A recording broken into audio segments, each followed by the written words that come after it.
Okay, are we back? Are we back? I think so. That was sudden.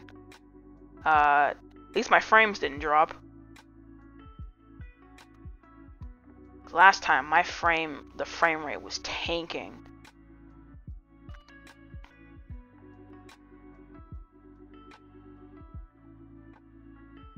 Let me go on Twitch really quickly. I'm gonna try to mute the stream so that you don't hear it double.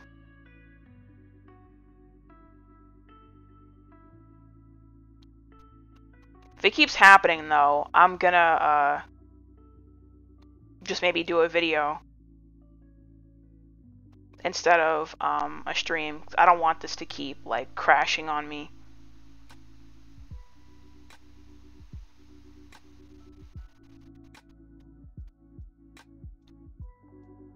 Uh-oh, I guess it is a part of a new stream. That sucks, but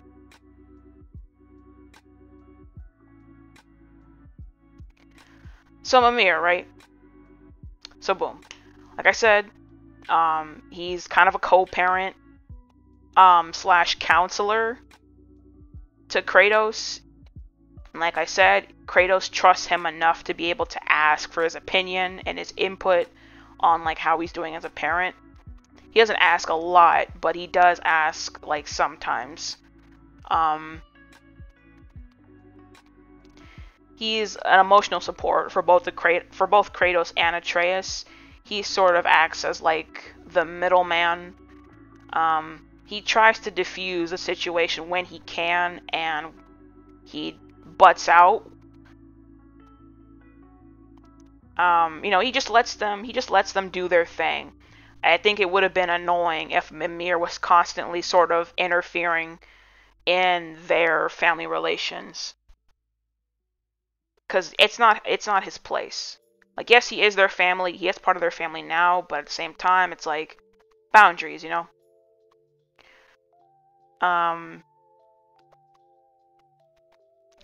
So, through the side quests, specifically the 2 side quests in Svartalfheim,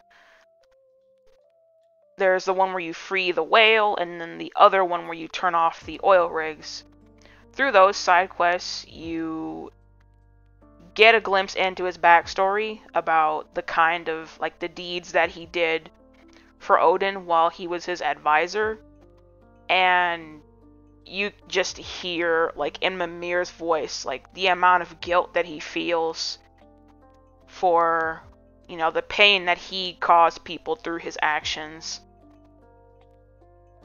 And he just wants to make things right again. And he's being super hard on himself, and Kratos actually kind of reassures him.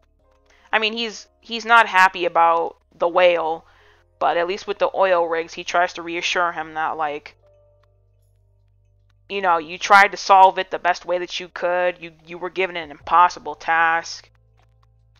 So it's really nice to see Kratos, reassuring somebody and actually, being there for him, because it feels like Mimir is there for him more than Kratos is for him, but it was nice to see Kratos kind of be the voice, not the voice of reason, but to just be there for his friend. Kind of feels like he has beef with everyone. Like Freya, Rab, Freyr, Hildisvini.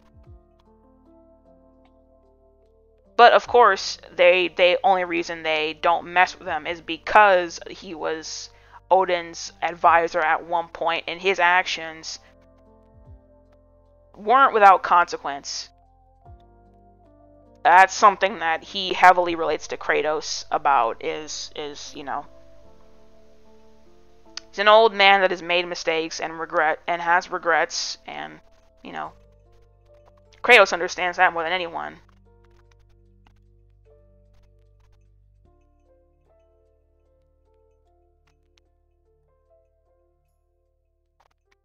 And one more thing about Mimir is that Kratos always tries to involve Mimir in some of these cutscenes, which I think is a really subtle move, but a really big one. He wants Mimir to be involved in what's happening.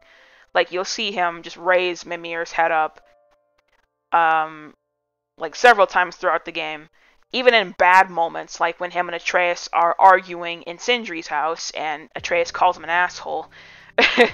You even see him raise Mimir's head then, too, because Mimir's defending, Kratos.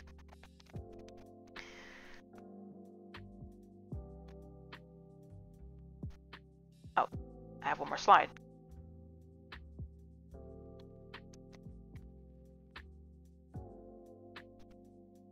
But, yeah, I think that might be all I have for Mimir. I can't imagine this series without him. He's... Oh, one more thing.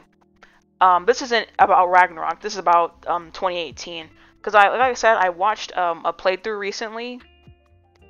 Kind of hits a little different when you see 2018 after Ragnarok. You see like the setup, some things that were set up, and then things that would eventually would have payoff.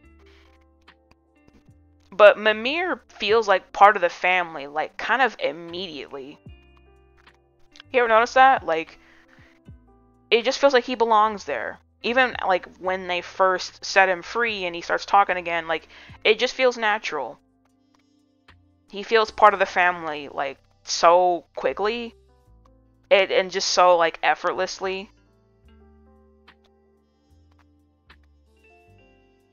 I don't know. I don't know.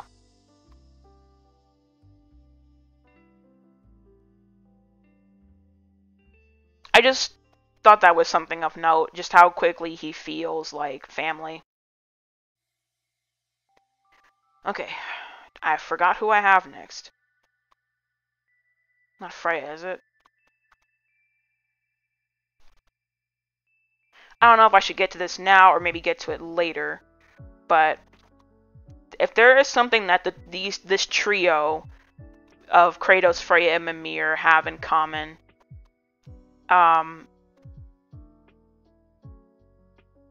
it's just how much they can relate to one another. Because again, they have all lived a very long time. They have all made mistakes and deeply regret some things, and they all have their own trauma. They all have a lot of stories to share. And I think this trio is good for them. They don't always agree on things, of course, but I'm glad that Kratos... I'm glad that they all have people that they can call friends. You know, Freya with having so much taken from her. Kratos with destroying everything and starting anew. And Mimir with serving this narcissistic fuckhead. And then being trapped on the tree for 100 years. Tortured. He can't move, can't do anything. For 100 years. I'm glad that they all found solace in each other by the end. And that they're all willing to work together and just be friends in the end. Would love to see where that friendship goes, though, in the future. Not saying, like, romantic, but I'm just saying, like... I'm excited to see if they even show these three in the future. Like, maybe... I don't know, just living in Sindri's house, I guess. With Lunda.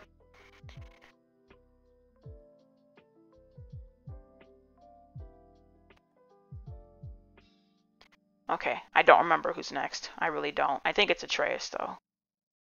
Yeah. Okay. Baby boy himself. Let's get into it. As I've said before, his story is about, coming into his own, finding out his identity, finding out his destiny, learning more about the history of the giants and their heritage, which he gets a lot more insight about through Angerboda. He just wants knowledge, Similar to Odin, which I hate to say, but they both want knowledge. Odin's just trying to prevent his... we'll get to that. Odin, not for good reasons, but Atreus just out of curiosity. Plus, he has a right to know about his heritage. His family heritage.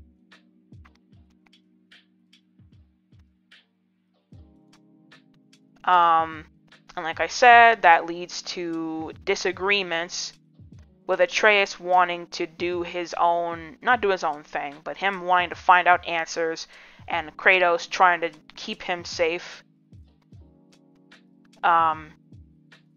Which is never a good thing, of course, trying to restrict a child from something they really want to do. That's only going to drive them away and make them resent you.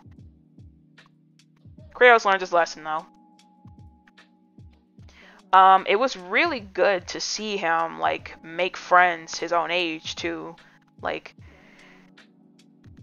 in Angerboda especially, but then also Thrud and Skilder. Because I think this is the first time, well, at least as far as we know, it's the first time that he's actually been around kids his age. Like, because he's been raised around, like, adults, really. It's just him and his parents, and then Freya, and then Brock and Sindri, and then Tyr and Odin and Thor. Like, he's around all these adults, but it's the first time when he meets Angerboda that he actually gets to be, like, a kid for a while.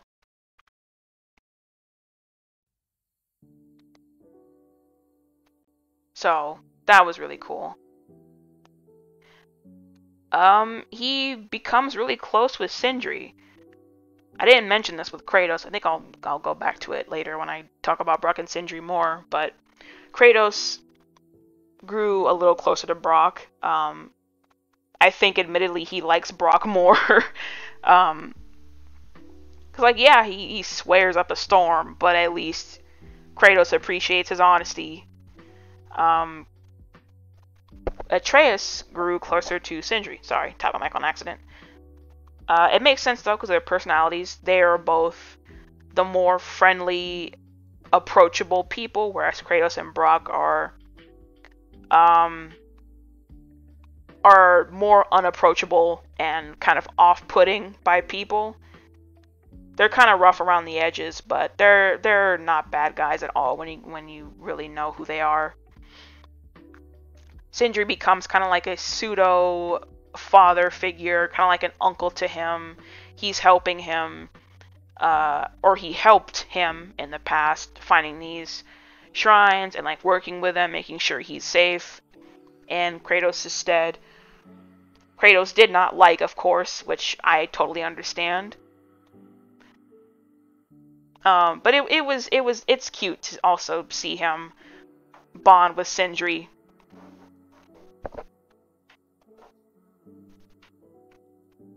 Up until later, but we'll get there.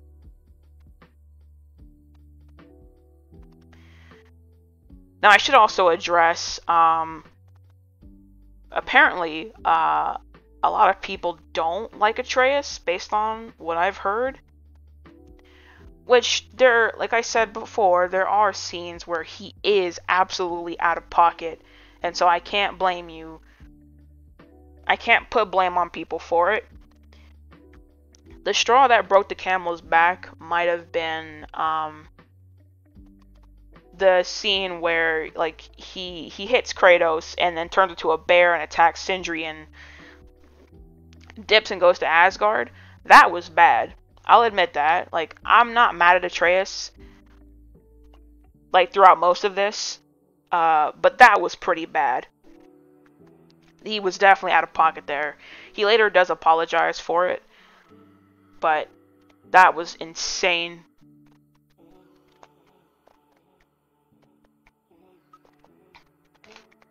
Especially for poor Sindri, too, because, like, Sindri, you know, he's had his back. He was trying to, you know...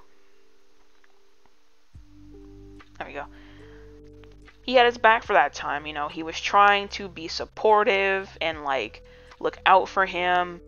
But Atreus was just being so naive. And just hasty and restless, like Kratos was saying.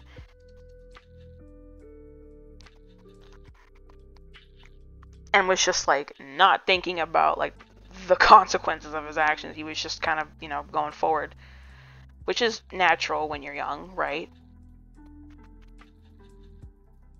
And then, but even then, Sindri reaches his breaking point when he argues with Atreus right before that scene, the bear scene. You can even see him reach his point. He's like, he tells Kratos that you better talk to him. You better talk some sense into him. But yeah, Sindri especially did not deserve that attack from Atreus. He didn't do anything wrong. It almost reminded me of when Atreus disrespected him in 2018. It's like Sindri's just trying to do his job. He's just trying to be like a good uncle, pseudo father figure to Atreus, and then he just gets fucked like that. And then what would happen later is especially But I mean, everyone's entitled to their own opinion about Atreus, but I mean, I like him.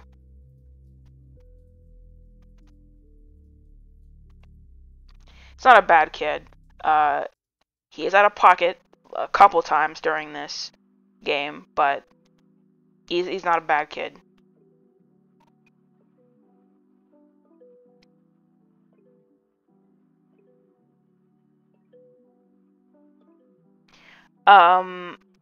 I said this in the review, but you get to play as him finally, and you see the difference between his gameplay or his combat style and Kratos's. Atreus is an archer. He's like a dex build kind of character. He's younger, he's faster, snappier in the combat. He does less damage, I think, and has less variety in his attacks, but he's, like I said, he's faster, he's dex build. Whereas Kratos, he's older, he's slower, and is a powerhouse. So we just see the differences in his combat style. Yeah. Atreus is a dex build, while Kratos is like strength and constitution build. He'd be like a barbarian in D&D terms. But anyways, speaking of D&D, Atreus, because he's a kid, is someone, I feel like high intelligence, low wisdom is a good, that's Atreus in a nutshell. He's such a smart kid, but he's so stupid. You know what I mean? He's smart. He knows these, he's amazing with languages. He can hear animals' thoughts, he can speak to them. Some Eliza Thornberry type shit.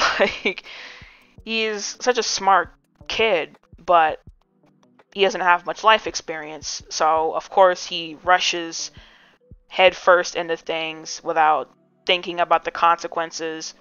With Freya, she could have killed him. I don't think she would have, but she could have. She was not in a good mental state in that moment, especially because Atreus indirectly caused Baldur's death. So obviously that wasn't a good idea. I wasn't in agreement with it either. I was nervous as I was approaching her. I was like, oh god, this is so stupid. This is so stupid. This can't possibly go well. Went better than I thought, but yeah.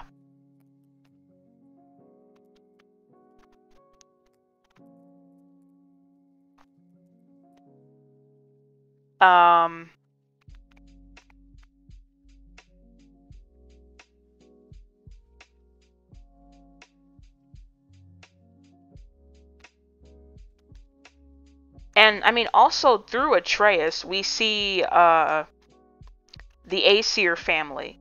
Thor, Sif, Thrud, Odin, Heimdall.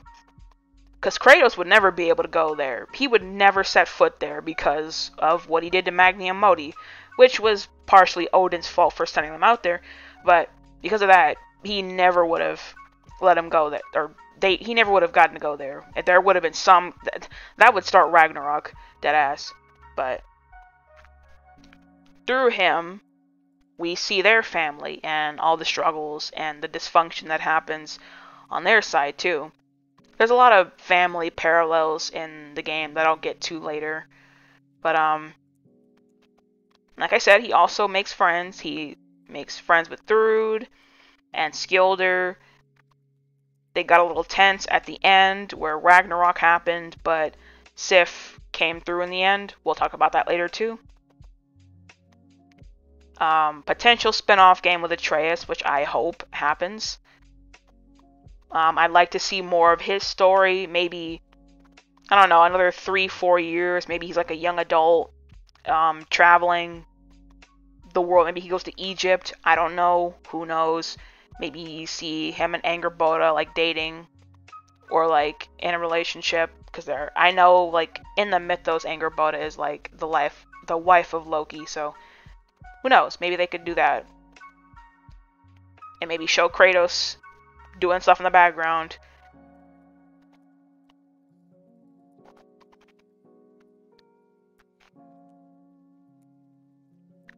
Sorry.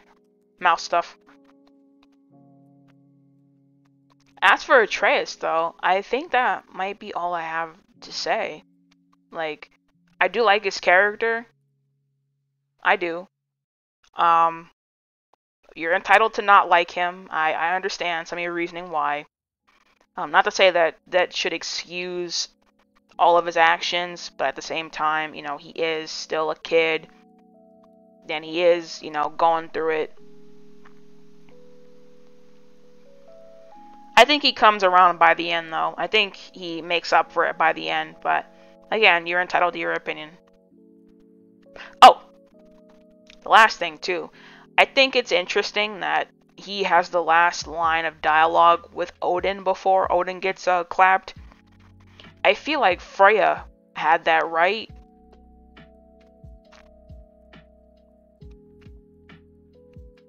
I guess because Atreus spent time with him recently. I mean, Kratos has really no beef with them other than Atreus being in Asgard. I mean, and I guess for hurting Freya and Mimir, but he has no, like, direct kind of... There's been no, like, direct attack on Kratos, I guess, except for what happened to Brock.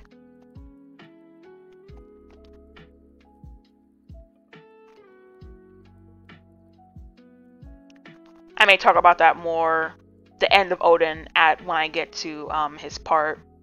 Yeah, that's the end of Atreus. I have Angerboda here. I may need to break this up, actually. I'm already at an hour. Let me switch the screen. So Angerboda was such a joy in this game. Like, she was amazing. She's one of my favorite characters in the entire game. There's this, like, elegance to her. There's this gentleness to her.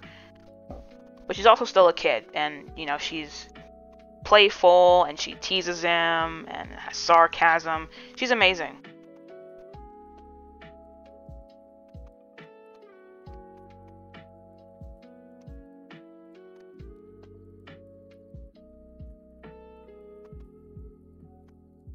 Yeah, she's just amazing and strong and mature.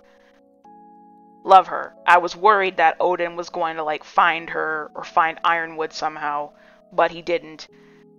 Especially at the part where, like, Atreus goes back to their old cabin to talk to Hugin to go back, and Angerboda shows up.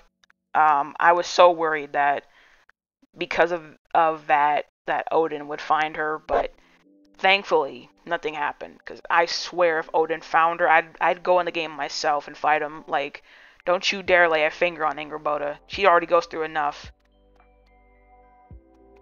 Their friendship is good for the both of them. For similar and different reasons. For Atreus, you know, she's a giant, and she knows more about their people and their history.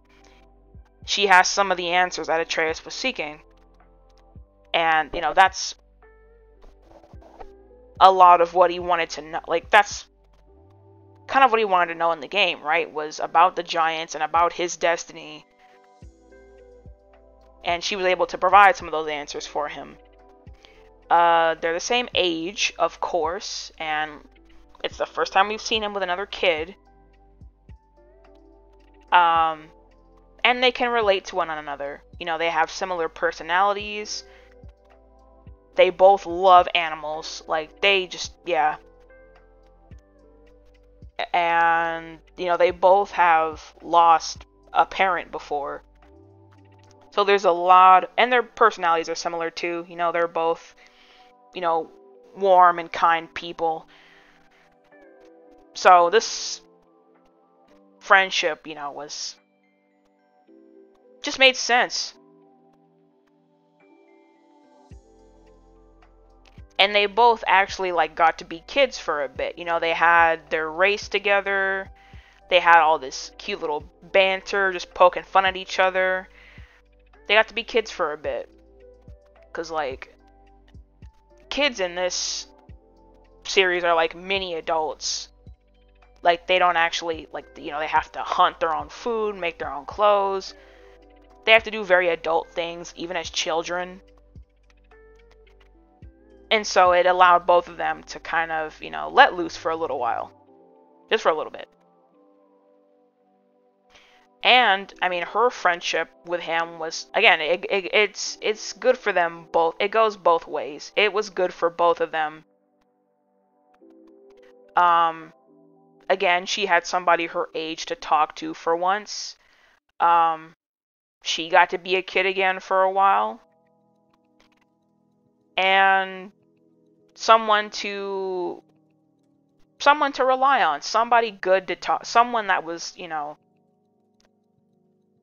good to be with and just good to talk to other than Gryla, because that's all she has right now is Gryla. And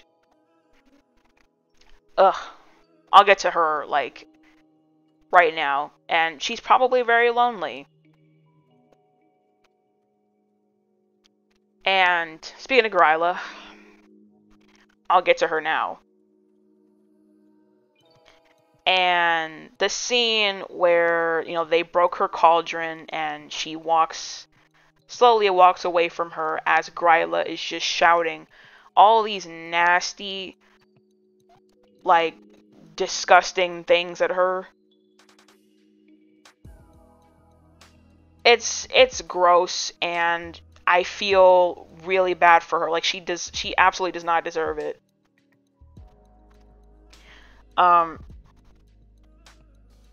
Like, I understand Gryla's pain, right? And her anger, her sadness of... I actually don't remember. I don't know if Gryla is her paternal or maternal grandmother. But regardless, I think she might be her maternal. I don't know. But to lose her child and her son or daughter-in-law, I don't really know, because they didn't defy their destiny. I understand the pain that would come with that. You know, and the giants deeply believed, especially Angrboda, we see her kind of drill it into Atreus, that destiny's going to happen no matter what. Some minor details may change, but overall, this is going to happen. It's better to accept it than to struggle against it. That was her, like, motto. Not motto, but that was her whole argument when she talked to Atreus. And so that's what her parents did. They followed their destiny, they passed away, and Gryla, I'm sure, was incredibly angry at the destiny and angry that they didn't try to avert it. But it's like that gives you no right to speak to your granddaughter the way that she did. Because it's like, she acts like she's the only one that is suffering. Like, Angrboda lost both of her parents. Do you not think that she's also suffering? She's in just as much pain as... Not trying to compare trauma, but I'm just saying that Angrboda is also going through a lot of pain.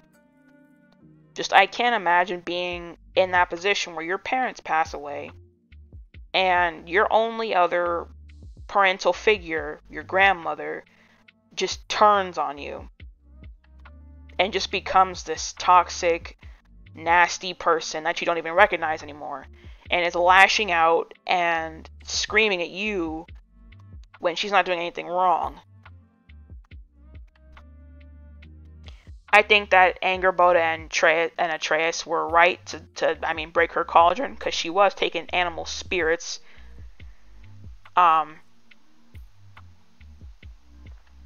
For her own, I guess. I don't really know. I feel like they didn't make that too clear what she was doing with them souls. But taking them for her own, so that she could kind of, not dissociate, but so that she could, as an escape, I guess. Which is obviously not okay. And another thing is obviously she must have had like many conversations with Gryla before her parents' loss about, her insecurities about she was scared she was going to feel left behind or left out or be forgotten after her destiny comes true. And Gryla said those things knowing they would hurt her. She knew exactly where to hit. She hit below the belt. And again, that's disgusting. It's gross. And she should not have to deal with that. And I understand Angerboda wanting to patch things up with her and to want to be there for her, because she knows that she's in pain. At the same time, though, it isn't her responsibility. If anything, Gryla is the one that should be trying to patch things up with Angerboda, because of all the horrible things that she has said to her, despite her still, apparently used to, leaving her bread. She still said all those nasty things to her, and she should be trying, she should be the one trying, not Angerboda. It's not her fault, it's not her responsibility. She had nothing wrong, she's a kid.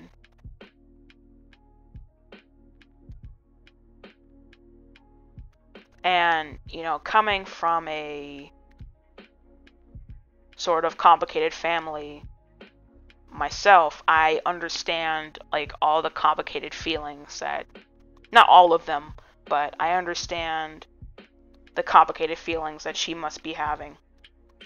Because it's if not Gryla, then who else? She doesn't have anyone else other than her grandmother. They seem to be the only two giants in Ironwood at the moment. Everyone else is kind of dead. Or they're in the marbles. They're either dead or in the marbles. And she doesn't have anyone else until Atreus came along. And even then, he's on his own journey. So she's kind of back to being alone again, kind of.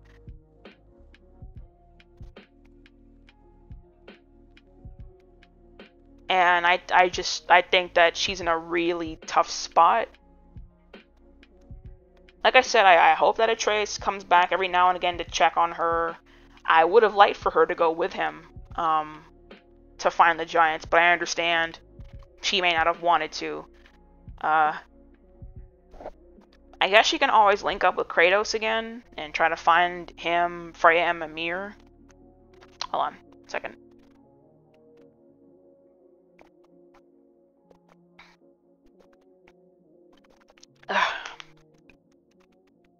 Talking a lot today.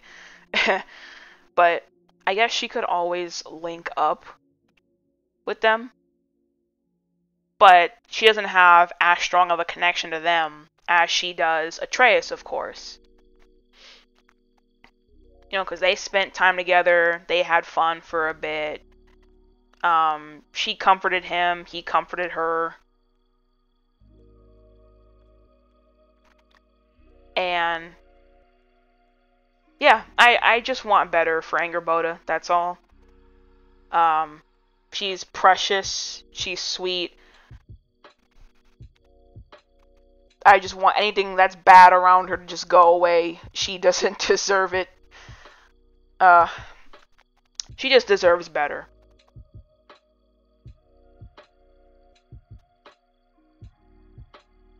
I guess she can technically go wherever she wants now, because Odin, the threat of Odin is gone, so she can always travel outside Jotunheim and again find Kratos or just I don't know. But then again, where would she go? I don't know.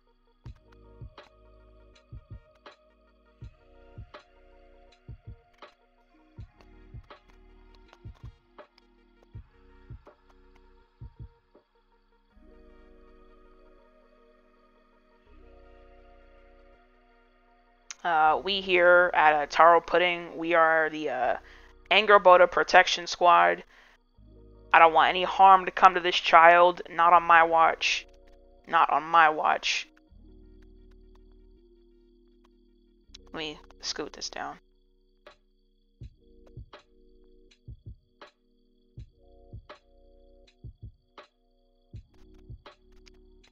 But yeah. Oh, and then she saved them at the end. Her and Fenrir. He like ripped a hole in the fabric of time and allowed them to escape. So she came in clutch at the end. And even then, she was still, even though she knew about her destiny, she was still, like going outside of Jotunheim to Midgard and looking for more marbles.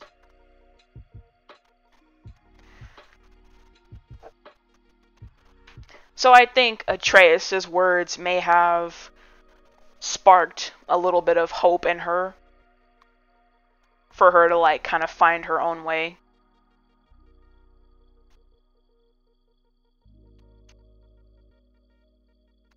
And yeah, I hope that this is the last time. I hope this is not the last time we see her. Excuse me. She better come back. I'm telling you, she better come back. But yeah, she's one of my favorite characters in the entire game. My favorite female character, for sure. She was amazing.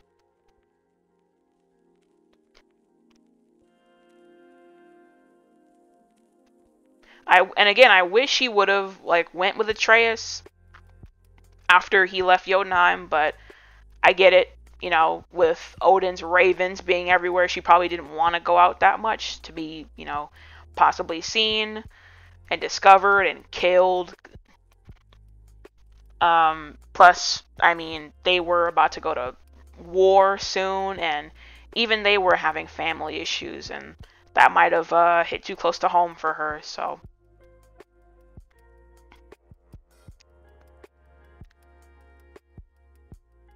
Oh, let's try this in third.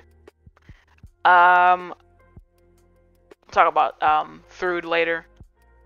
It's funny how they end up replicating this exact shot in Ragnarok. She has him pinned up against like a boulder in this exact same position. It's kind of funny. I like Thrud's tattoos. Cool. Anyways. Odin, the all fucker himself. Man, do I have stuff to say about him. So Odin is the Gaslight Gatekeep girl boss of this game. That is his designation. That's his title. He is 1,000,000% a narcissist. You cannot convince me otherwise. He is the very textbook definition of a narcissist. Like, for sure.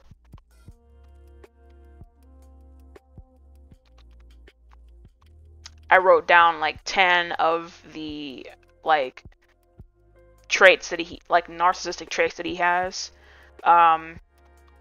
He is completely, and I mean completely, emotionally detached from everybody, even his own family. Like, his own blood is like nothing to him. So, you know, his family, Thor, his son, his grandsons, Magni and Modi, his other son, Balder.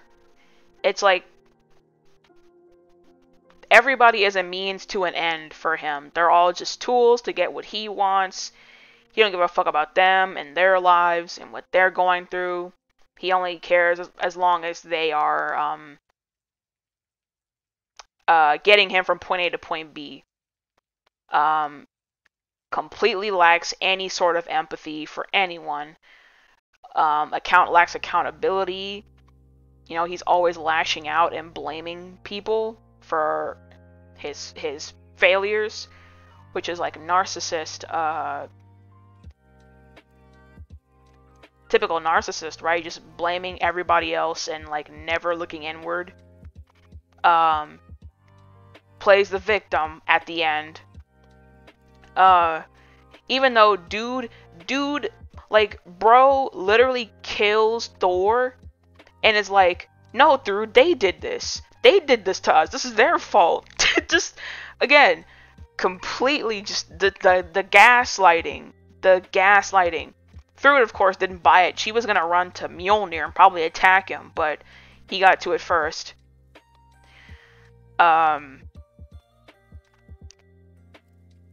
This next trait is like Odin. This is Odin 100%. This is what he's known for. He is highly manipulative and controlling. A master manipulator, a master instigator. He plays the long game. As I said, everybody is a means to an end for him. He has his own goals and will do whatever means necessary to get there. Even if his own family members are killed, that doesn't matter to him. And I believe I actually called it. Because I was speculating. I was like, what the fuck is he trying to do? Like, is he trying to, like, prevent his death or something? Is he trying to know, like, some kind of secret prophecy? Or is he trying to know, like, all this knowledge to prevent his death? Like, what's going on? And then I believe in an interview I watched, or it might have been the Mythos. No. It was the Mythos. I watched like a Norse Mythos expert talk about it, and yeah, apparently in the Mythos he's trying to prevent his death. So I assume that is carried over to the game, which I fucking called it. I called it. He's trying to stop his death. Pretty much. He just wants to live. That's it. And again, even if his family members die, as long as he lives, that's fine. Yeah, he's highly manipulative and controlling. And it even, like, as a player, when you play the game and you see the way he talks and how he talks, how he carries himself, even though you know he's a horrible person based on everything Mimir and Freya have told us in 2018 and even now. We know he's a horrible person, and yet when you actually do see him, it's like you fall for his charm. You fall for the charisma. And that's the name of the game. These types of people fool you with their charisma, you know, with their charm, their comedy. They're like they seem so nice and like charismatic or funny or whatever it is. But then slowly you start to see who they really are.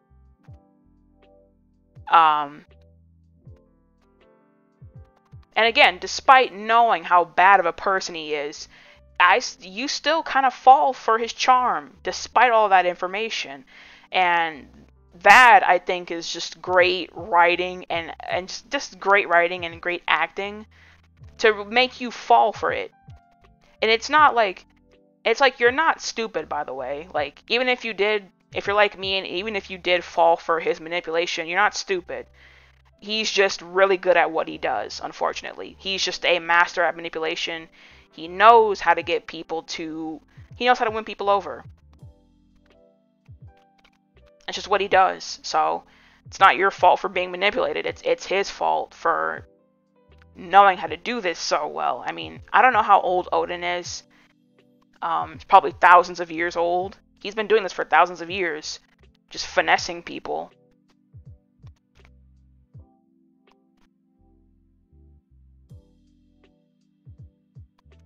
I'd say that Odin's portrayal, I'm of the same mind of a lot of other folks that Odin's portrayal was not something that I expected.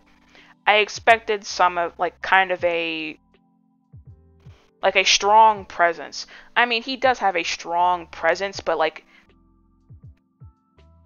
I sort of expected him to be like this imposing like figure of like physical strength, kind of like a Thor, but like a step above Thor. But he does have this imposing demeanor to him, but it's different. But I do think that the character that they decide to go with here is more interesting, because you already have these like strong like male figures. Like, you already have like your Kratos and your Thors and like your Baldurs. You have like your strong, like physically strong male characters, but you don't have a lot of like manipulators like Odin. So I think bringing that in, it was a breath of fresh air to see a character like this. I mean, you have Heimdall, who's like a shit talker, but like he's not on the same type of timing that Odin is. He's not a manipulator.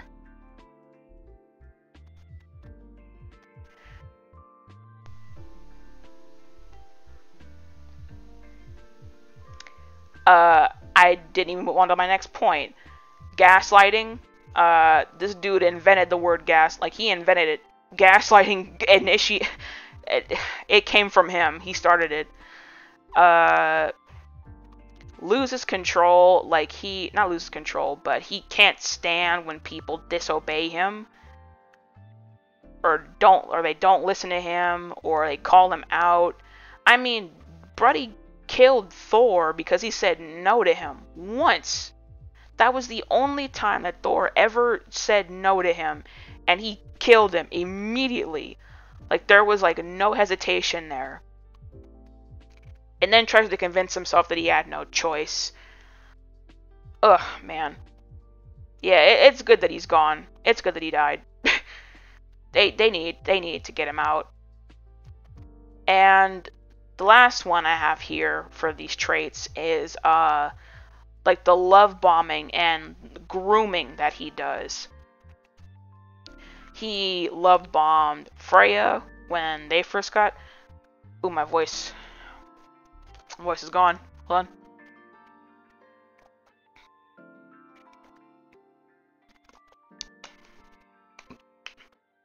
So yeah, there's the love bombing and the grooming. So he love bombed Freya when they first got married. And for the 50 reasons that I just mentioned, he of course never actually loved Freya. He was just trying to... I think Mimir said his goal was that he wanted to learn the same magic that Freya used on Baldur, you know, to make him invulnerable to dying, basically. He wanted that same magic on him because he wanted to live forever. Because again, he was trying to prevent his death. And when she didn't give him what he wanted, he snapped. And that's when the true Odin showed up. And then in Ragnarok, we see him like grooming Atreus. I almost called him Loki. Grooming Atreus, making him feel good, making it seem like, you know, he's this chill kind of fatherly figure that just, you know, is not trying to be an imposing dad like Kratos is.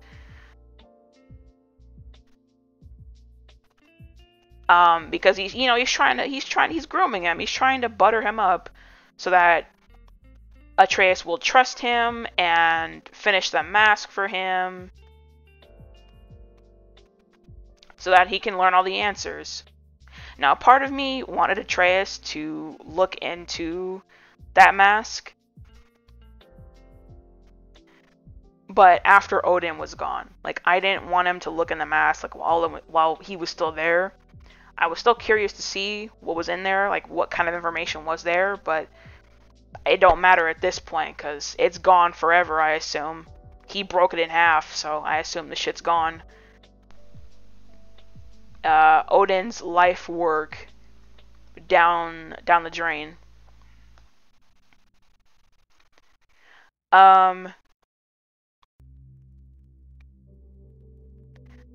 So another thing I want to get to, let me get to the next screen here. This screen grab was like perfect for what I want to talk about, and that's just how like Kratos and Thor, in my opinion, are foils to each other. They're complete opposites. I mentioned before that, you know, there's a lot of parallels between the family dynamics in the game, you know, with Kratos and Atreus, with I almost said Thor and Balder, with Freya and Balder in the last one, and then now we see Odin and Thor, and then Thor, Sif, and Thrud. And even Thor, Magni and Modi. Oh, my voice. Ugh. Sorry, my voice is starting to crack a little bit. I'll probably have to stop the stream in like 30 minutes or so I can give my voice a rest.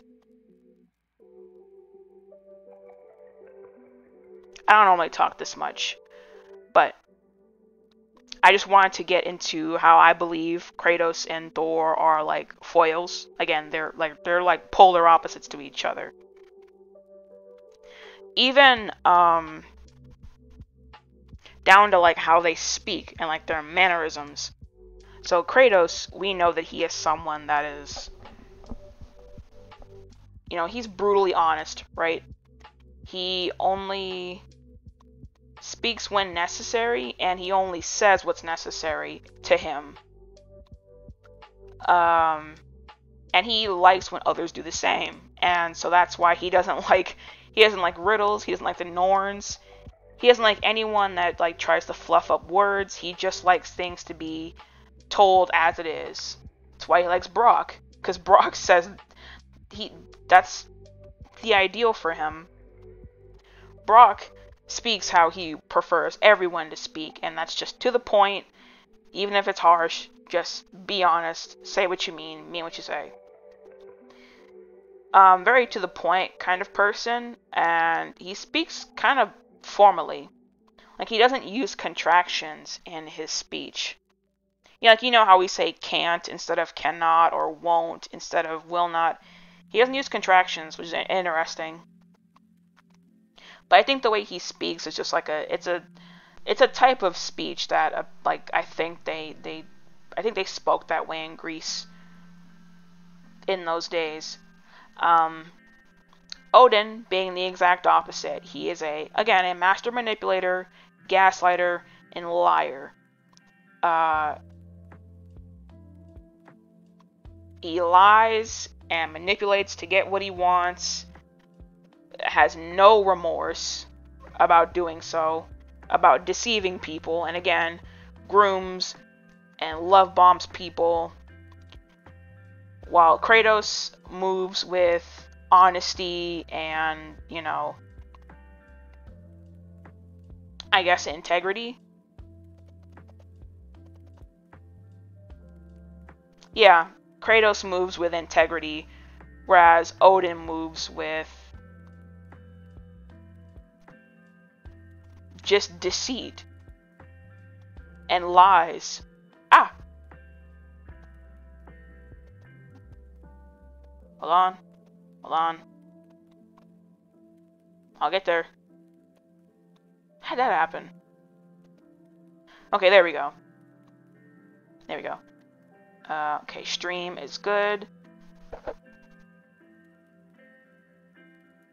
It's not died on me yet. Thank goodness.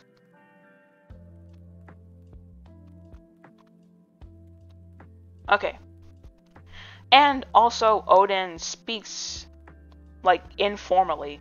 I feel like Odin's speech, like, the way he talks is closer to modern English, like the way, you know, we talk now, than, like, any other character. Like, he says ex, as in, like, ex, you know, ex-wife, ex-lover. He says dad instead of father, and things like that. Like he talks very informally, very casually. I think that's, I mean, he could be just trying to present himself as like this chill guy, this chill, trustworthy person, when we all know that he isn't.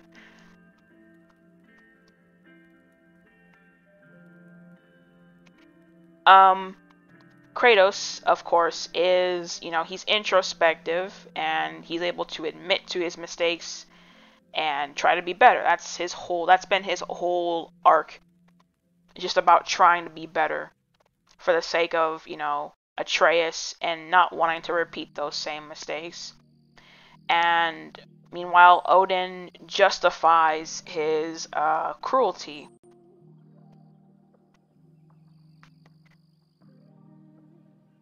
And again, he gaslights, he lashes out at people when things don't go his way, blames other people. He's just a disturbed person. I don't know what Thor's family was, or fuck. I don't know what Odin's parents were like in his childhood, but if they're anything as bad as him, we're in trouble.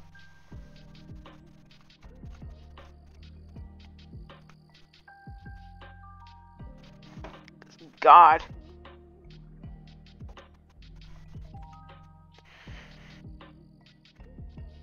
Let me see. Okay, so sort of off the same, similar point to the last one.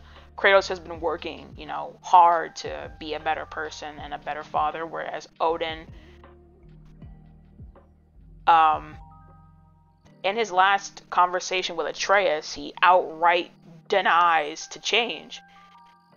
I think Atreus says something like, you can choose to be better, you can choose to change, and he's like, no, I can't. I have to know what happens next. And yeah, just him refusing to do anything about it.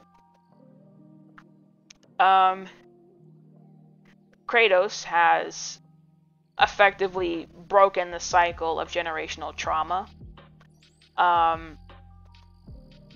Obviously, as family is a very big theme in these God of War games, it seems. And generational trauma is another big theme. We see it in Greece too, just like the parents fucking over their kids and their kids resenting them. See the exact same thing here. Freya unintentionally fucking over Balder. What she did was out of love, but it came back to bite her. And Balder resenting her, and trying to kill her. Thor, or god damn it, Odin being just super toxic to Thor, and then Thor imposing that same and Sif, Thor and Sif imposing that same toxicity onto Magni and Modi, and wanting to be better for Thrud, but we'll get to that later. Yeah, Kratos has broken the cycle of generational trauma, and Odin, of course, has perpetuated it. The last one is not really like...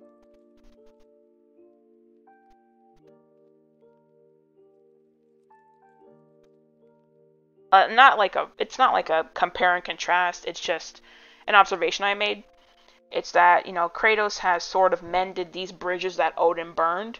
So with Freya, with Mimir, the fact that the two of them at one point were close to Odin. Freya was his wife, and Mimir was his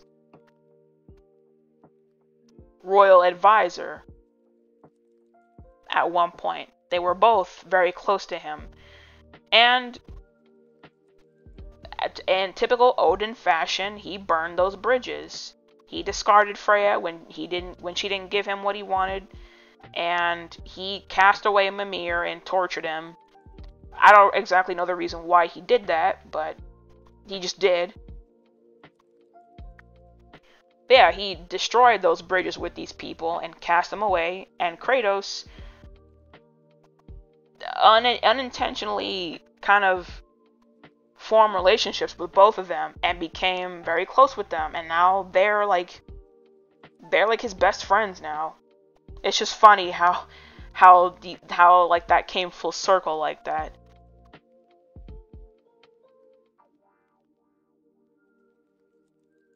And I guess even kind of Tyr. I didn't even talk about Tyr being Odin, um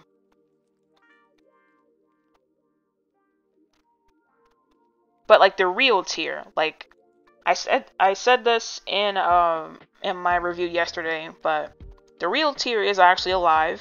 He's in the game. He's in the Niflheim like uh prison thing. You like go down further into like deeper levels, and he's at the bottom level. He's alive. Um, he's in the game the whole time, just imprisoned. Um, I wouldn't say Kratos mended the relationship. They just freed him, and I guess they're cool for now. Um, I don't know if Tyr will be of importance later. I mean, there's nothing really for him to do. I mean, Ragnarok already happened, with a new god of war taking his place. Um, Kratos, of course. Uh, so I don't know. Maybe they'll be friends. Maybe they'll be homies in the future. I don't know. That'd be cool though to see like the Greek and the Norse god of war like be kind of friends. Even then, they're very different.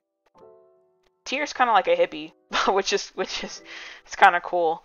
Um, he's more the god of peace than the god of war, to be honest. But um, I guess I'll talk about that for a bit.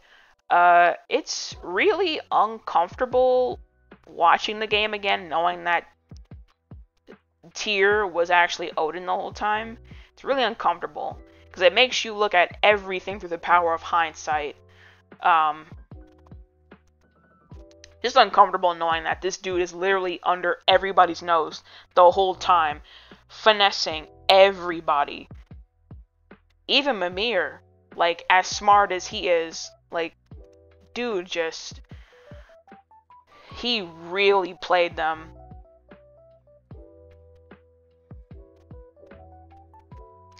And to know that like he ate dinner with them. He was at the table eating dinner with Kratos and Atreus and Brock and Sindri, just eating dinner with them like nothing was wrong. That's a special kind of evil.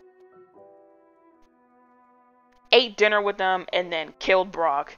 Great. Um,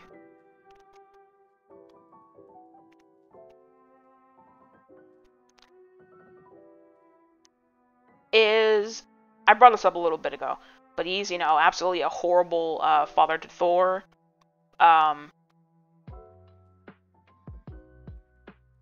Verbally abusive in my opinion. Um, he put this idea in Thor's head that he doesn't think, that he's not supposed to think, and that Odin's the thinker and that he's the doer.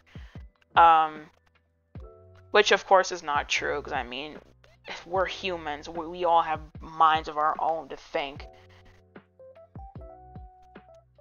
Um, I feel bad for him. Thor, I mean, not him, not Odin, but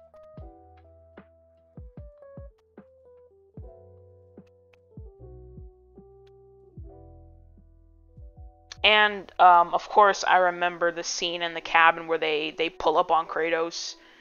Um, Odin's upset because he lost his best tracker, Balder. Again, not sad that his son is dead. He's just mad that he lost a good tool. It's that man is disturbed. He is so disturbed. I think that he deserved a worse and more brutal death. He got off easy. Like Heimdall had a more brutal death than him. Heimdall kind of had it coming. Hated Heimdall too, but like he got off really easy. At the same time, though, it's poetic, you know, it's thematically it makes sense, right? Kratos not wanting to be this god killer, this destroyer, him wanting to be better. So I think Odin having like a peaceful death kind of makes more sense thematically. Um, I think it was a little unsatisfying. I think Odin deserved, again, he deserved far worse than what he got, but it is what it is. Having Atreus do it was also really interesting. Like, Atreus finessed Odin in the end.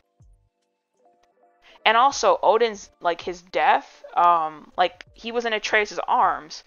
And I saw people point out that it's like the prophecy, because Kratos was in Atreus' arms and had, like, Thor standing over them. So was Thor, like, supposed to kill him or something in the prophecy, but I guess he didn't. I don't know.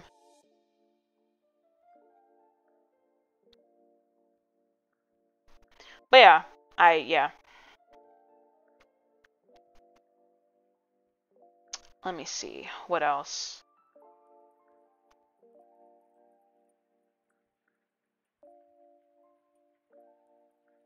People pointed out as well that, like, Tyr's name in the game, like, the real Tyr has a little symbol above the Y, but, like, when Odin talks as Tyr, it's just a regular Y.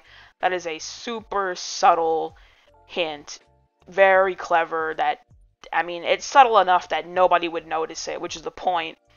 And apparently, in the little broom that they found Tyr in, apparently there were, like, raven feathers in the room, which again are very subtle, but you wouldn't have noticed because you're not paying attention, that's great, because if they made it too obvious, then obviously it would give it away. So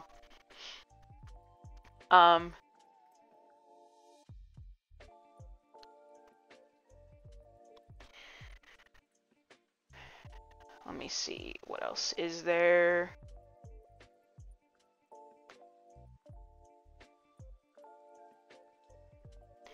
I think for now that might be it for Odin. I'll talk about him a bit more when I get to Brock and Sindri. Let me just check something real quick. See how long I've been going.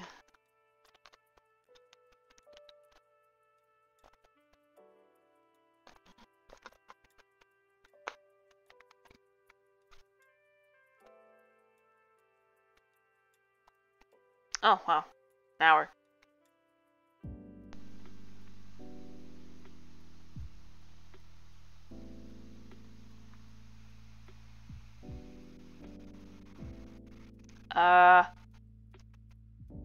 Let me see.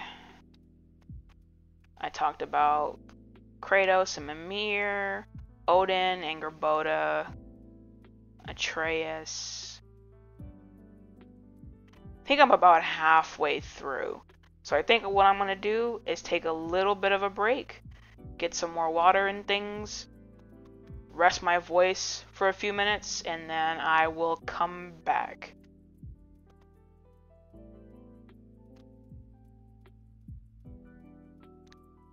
So yes, I will be back shortly.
Okay, I'm back now.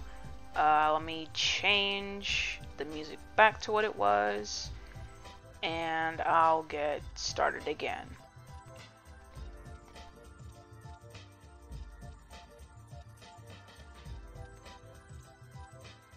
I hope I can make it through this. Like I said, normally I don't talk this much, like, ever, so I'm sure my voice box is a little confused at the sudden uptick in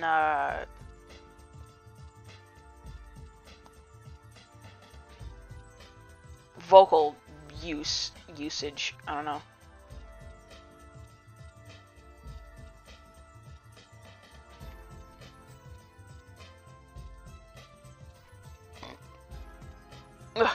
Excuse me.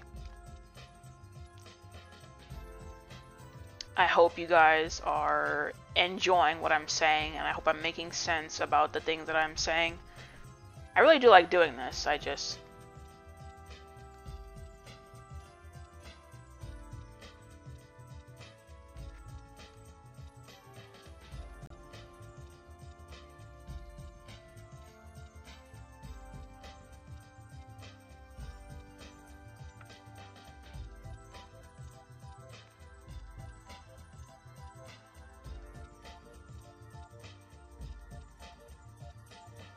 Okay, let me find it. As for how much longer I should be going, shit, maybe another hour? Another hour or so. Something like that.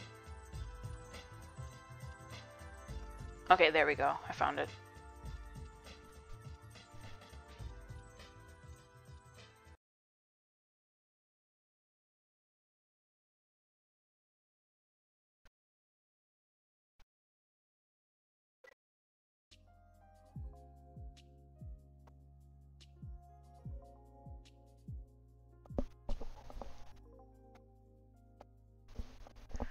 Okay.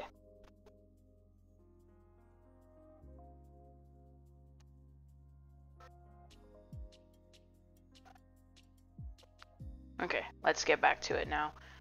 So, oh yeah, I forgot about this one. This is Odin in just before his death. Okay. So, Freya. Freya, understandably and expectedly, was much different than in 2018. She was a lot more intense, but again, it makes sense considering, you know, her grief and her anger. I'm really glad, it took a while to get there, but I'm really glad she was able to reconcile with Kratos. I think she has every right, again, to be angry at her circumstance. Because as horrible as Odin was to her, you know, she'll always love Balder, you know, her son.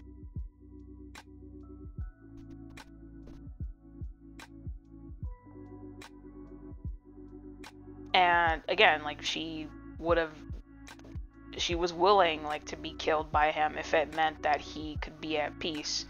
But Kratos couldn't let that happen, of course. He doesn't step in immediately either. He sort of waits a few seconds and then jumps in. In the end, though, I still agree with Kratos' decision to kill him, as much as I hate that it hurt her. I just feel like even if Balder did succeed in, like, killing Freya, I feel like he would have just come back after Kratos and Atreus anyways. That might be speculative, and I guess we'll never know for sure because he's gone, but I feel like that would have happened. So I think regardless, he had to go. He was a menace. He had to go.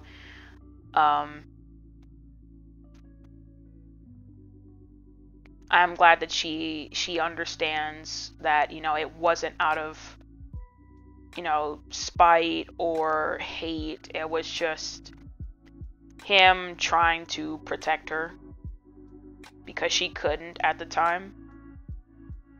So not only is her headspace different, but also she's kind of back to her, I wouldn't say she's back to her former self, because that Freya will be forever lost because of all the damage that Odin has put her through. But she's sort of returning back to that state of, you know, Queen of the Vanir, Queen of the Valkyries, you know, capable warrior. And she was sort of robbed of that spirit in 2018 because she couldn't do anything, right? She, Odin stripped her of her ability to fight, whether by magical or by normal means. And she couldn't leave Midgard, so she quite literally was a sitting duck and couldn't do anything. So it made sense that she retreated to the forest and was kind of not content with the situation.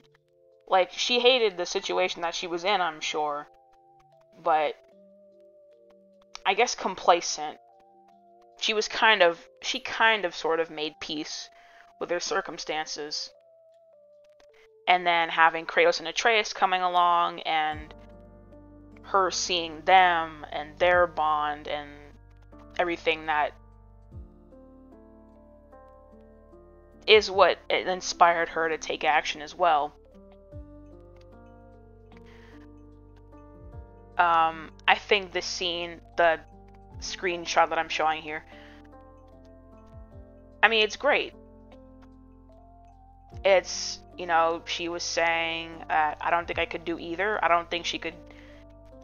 She was saying, I can't kill you, but I can't forgive you either, which is, I think, perfectly valid. Although her anger, of course, is at really Odin, because he's quite literally the root, or he was the root of the problem.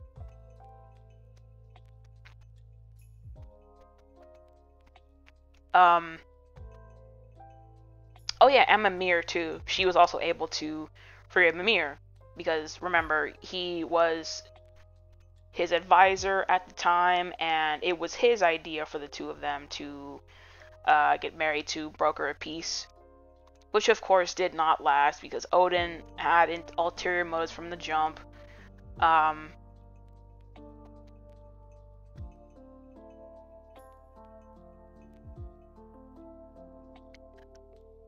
And similar to Mimir, you get pieces of her story through the side quest. Not only when you go back to Vanaheim, but also in the side quests. There's Freya's missing piece, which is one side quest where she gets her sword back from when her and Odin first got married, and there's another side quest that I haven't done yet, but I know there's another one. There's probably multiple that I haven't done yet. But even when you come back to Vanaheim, her reaction kind of says everything, that Vanaheim is a shell of its former self. You know, it used to be this bustling, vibrant place, and it's desolate. Aside from Einarjar, like, the people are gone. Besides the Einarjar and besides Freyr and, you know, his group, it's desolate. Civilization's gone, like, no one's there anymore. And I feel like you really feel everything was taken from her. Literally, you feel it in that. I feel like in those moments where she's She no longer recognizes her home. It's like she's like a stranger in her own home. Because I assume she hadn't been back since, like, the marriage.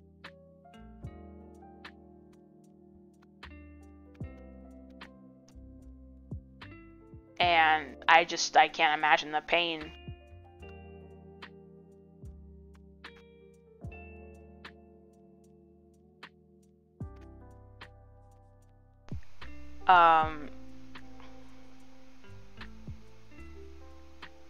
Yeah, again, it's like she was stripped of her powers, of her freedom, her warrior spirit, and she couldn't come back home. I mean, she, agreed to this marriage because she just wanted to protect her people. She didn't want there to be, any war anymore. So she agreed to do this. And it's just so sad, like she wanted to do what was best for Vanaheim, and Odin was just trying to get one over on her. So sad. I'm sure had she known that, she never would have agreed to it, but it's sad. And then, again, because she couldn't leave Midgard, she couldn't go back home. And the people of Vanaheim didn't like this decision, of course. They viewed her as a traitor. And I remember her saying in 2018 that I think he kept her in Midgard specifically so that she couldn't go back to Vanaheim and make things right with them and try to patch things up and explain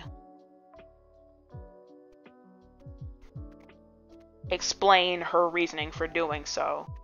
And then by the time she goes back, nobody's there anymore except Freyr and his group and the Einherjar. So everyone that was there must have been wiped out by the Einherjar.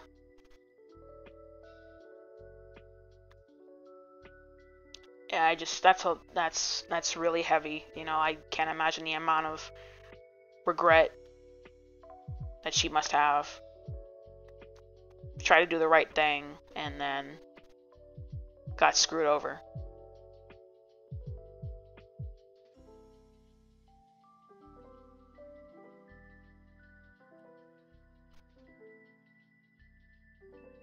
Let's see.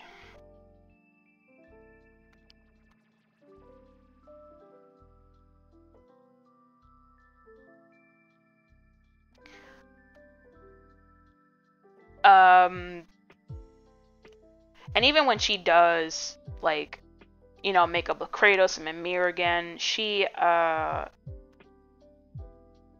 you see that leader side of her come back. She really does, like, become the leader again. Like, she becomes the group leader again. After Brock is killed and Kratos leaves for a bit so that he could give Atreus some space. He gave themselves some space. Which I appreciate. I'll get to that in a bit, though. She, at some point, calls Hildisvini to come back, and they begin planning how they're gonna do this whole thing. She gets the Valkyries back. Like, Freya spearheaded this whole... She really spearheaded, like, this whole thing.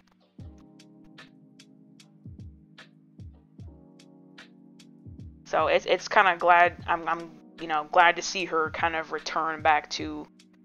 I mean, again, like I said, she'll never be back to what she was before. Those days, unfortunately, are over now. But she has her warrior spirit back.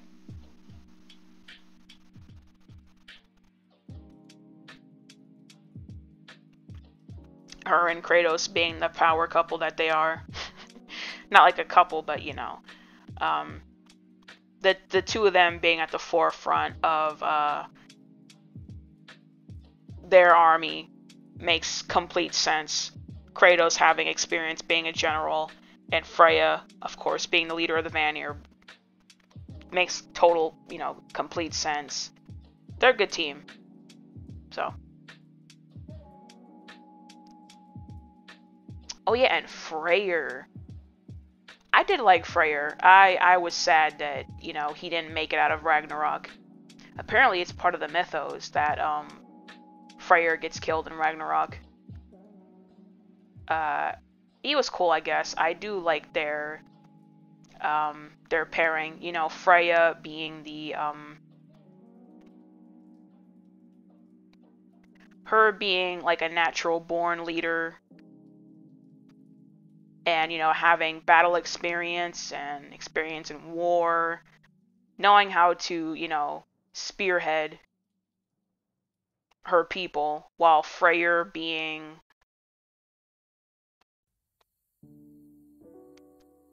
how I say it, the more human side. Him knowing how to, you know, inspire people and rally people. Not a good leader, which is, you know, fine, but it's those two qualities that I think made them like a good pair.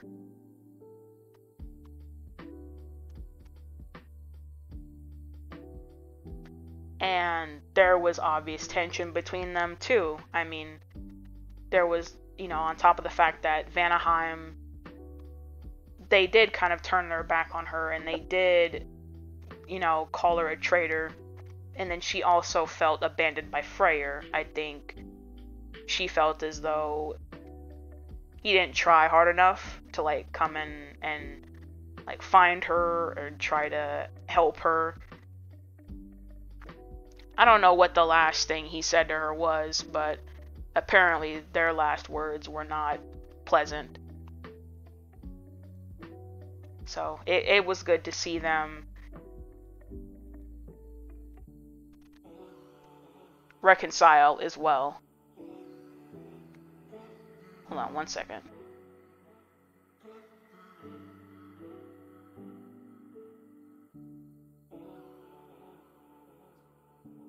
Okay, never mind. Also, apparently, Freyr, his voice actor, he apparently played Mike from Until Dawn, which was crazy to see. You can hear it, like, in his voice. You can tell it's the same character, but I wouldn't have known that if someone hadn't pointed it out to me. That's really cool, though.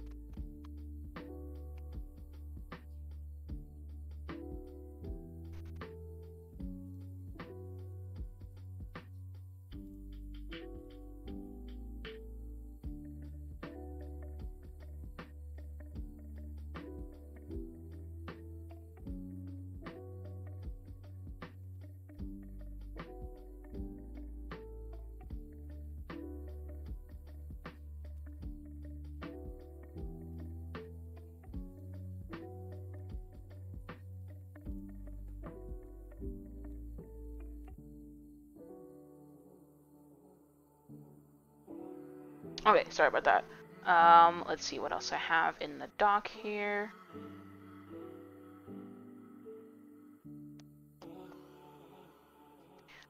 Her speech to Odin reminded me a lot of, like, Baldur's speech to her at the end of 2018. And I'm sure it was cathartic for her. She needed that moment. She deserved it. Odin's still trying to manipulate, though, and be like, oh, I've always loved you, and you look good with those wings. Like, she didn't fall for it, of course, but really crazy. He tried to manipulate his way out of that. Odin's a trip. I think it was also, like, very powerful for her to get that out there, you know, to say that you don't have any power over me anymore. And I love the line, bow to your queen. Love that.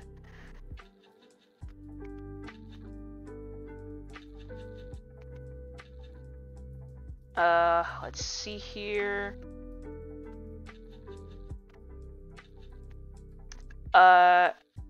Interestingly, she was closer to Atreus in 2018, just because, you know, she had a son of her own, so she's good with kids.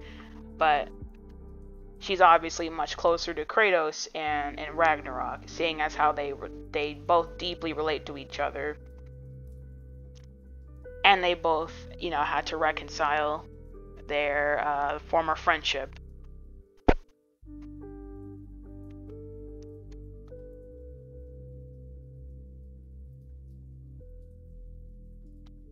So Freya's journey becomes about like forgiveness, you know, um, forgiving Kratos, forgiving Mimir. I don't know about Odin because he ruined her life. Yeah, it just becomes about healing and healing from all the pain that's been brought upon her and learning to forgive. And again, I'm really, really, really, really, really glad that she was on our side. Again, I really did not want to have to like fight her or at worst be forced to kill her. But I'm glad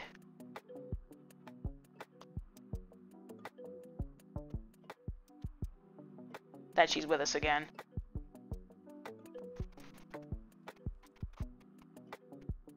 And this is where she gets her sword back. You also get a new outfit from this part.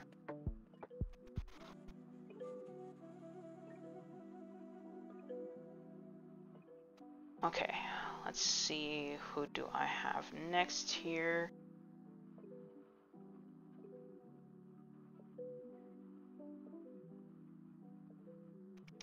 I think I have Brock and Sindri next. Let's see. Yeah, I couldn't find any good screenshots of like Brock and Sindri solo, so I'll just have to go with these for now. Yeah, just these two. I said this earlier, but you can see in these images, Kratos becomes a little closer to Brock, and then Atreus becomes closer to Sindri. Their personalities mesh well with each other. It's funny, even like Sindri and Atreus' armor in this screenshot look kind of similar. I mean, yes, this armor was made by them, so it kind of makes sense. But yeah, as I said too, like Kratos, you know, the way he speaks, he prefers people to be upfront and honest, and that's the same standard that he holds himself to. So it makes sense why he likes Brock. As kind of vulgar as Brock can be sometimes, he appreciates Brock's honesty, and he appreciates both their talents and their knowledge and all their help from over the years.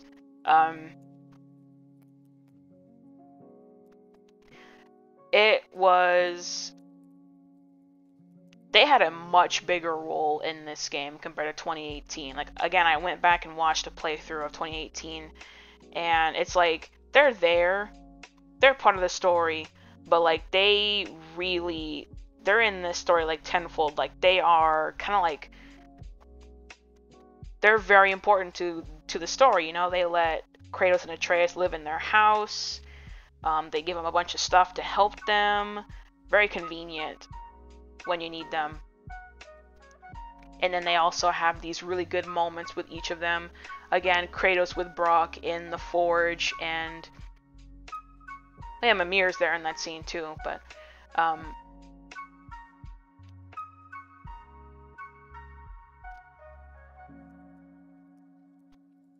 he's also sort of comforting Brock after he learns like the truth about himself, or trying to like reassure him.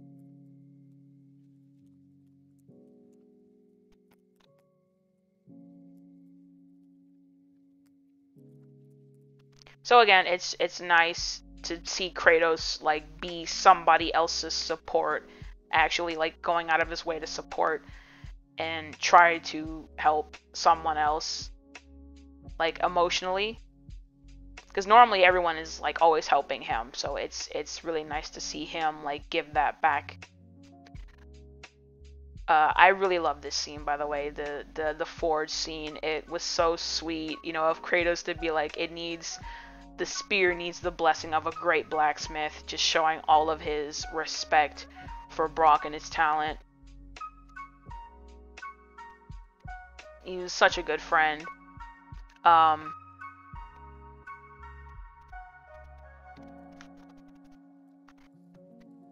Even having Brock in Vanaheim with Kratos and Freya was kind of interesting.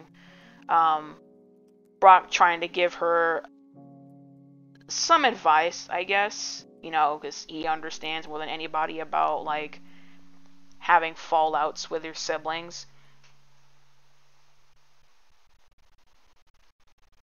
They didn't understand Freya's situation, but he was just trying to be of some help to her. She didn't take it, of course. Her reconciliation, is that a word? Her reconciling with Kratos is what really helped her to reconcile with Freya as well.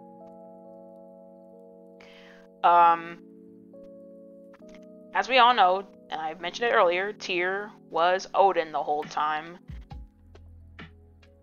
And Brock was the one to call things out for what it was. In the end, when Tyr claimed that he had a way to Asgard and withholding that from them the whole time, everyone else let it slide, but Brock was like, no, like, explain, sir? Like, he just didn't, he wasn't letting it slide at all, and he was pressing him.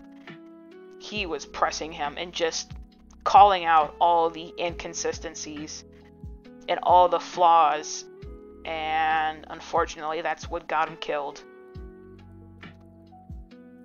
You know, he was just trying to, like, protect his family, protect his brother, Kratos and Atreus, who were his family too.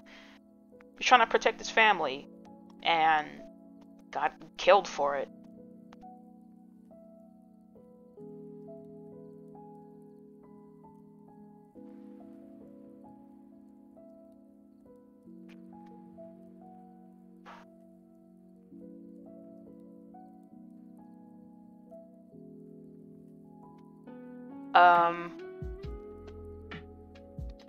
I think I saw someone theorize that, like, whatever Odin was trying to, wherever Odin, like, okay, let's assume that Brock didn't say anything and the series kept going, or the story kept going as it was intended.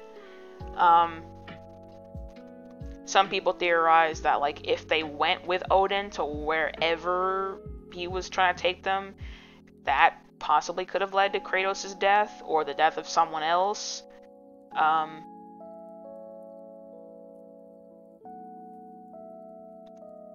That's just a theory, though. Of course, we'll never know. I do wonder, though, where was he planning on going with this?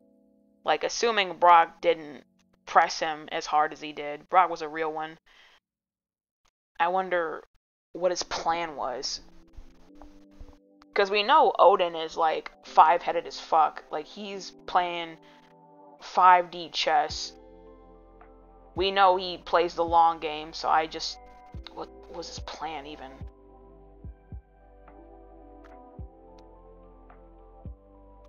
I remember Odin did say earlier in the game that, like, he didn't care for Brock. Probably because Brock openly was, like, didn't like him. And, yeah, he just, yeah. I see why. I see why. Well, feeling's mutual, or feeling was mutual.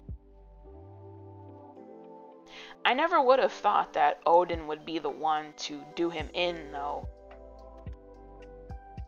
I mean, like, I had seen spoilers, but, like, you know how, like, sometimes games have, like, fake spoilers, or people do clickbait and things like that. So I didn't know if it was real or not, but then it happened, and yes, it's real.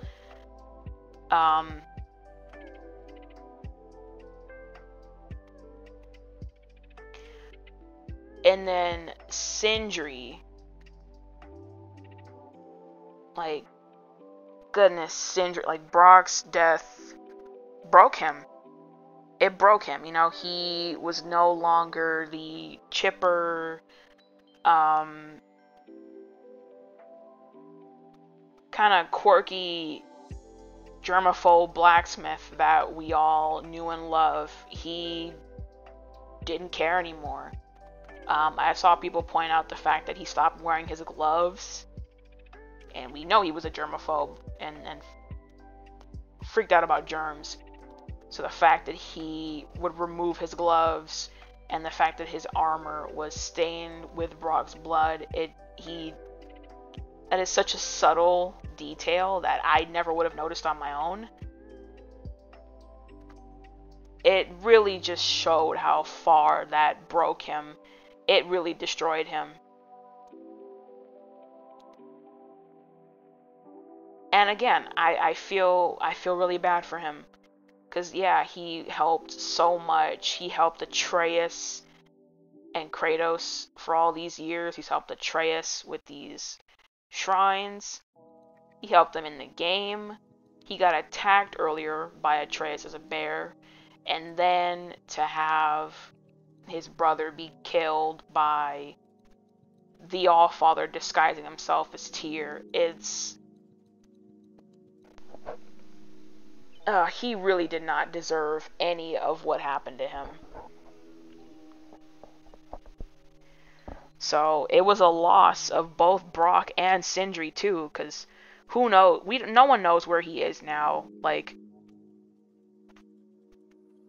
where would he have gone, I wonder? Because, like, he doesn't come back after we defeat Odin. He doesn't come back.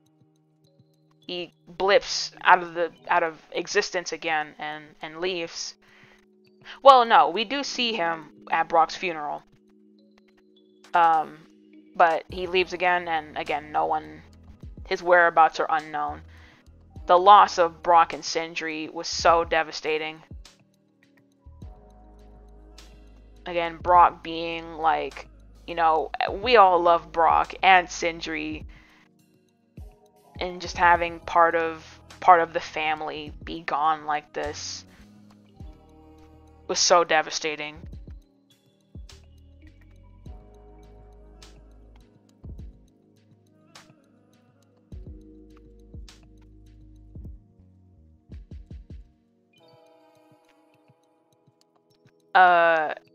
And then he was the one to, like, finish off Odin.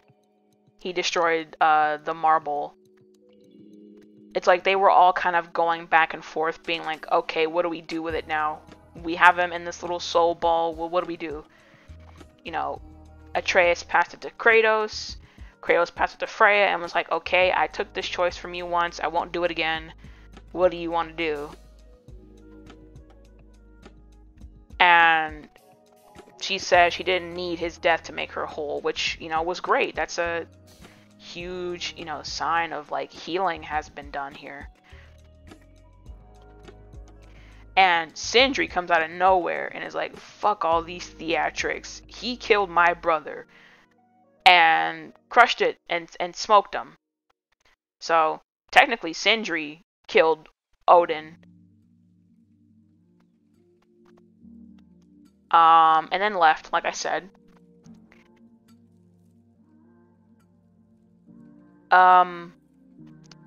Brock's funeral scene was so emotional and beautiful, and I sobbed.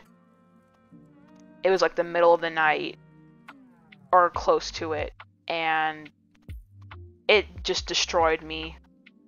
I sobbed for like 20 minutes. Rabe's Lament, the song that plays during his funeral scene, I think is without a doubt my favorite track in the entire OST. It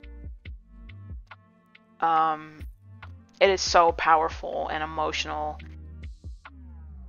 And I didn't expect his funeral to hit me that hard. I really did. I didn't even know there was a funeral. Or I didn't know it was going to be like that.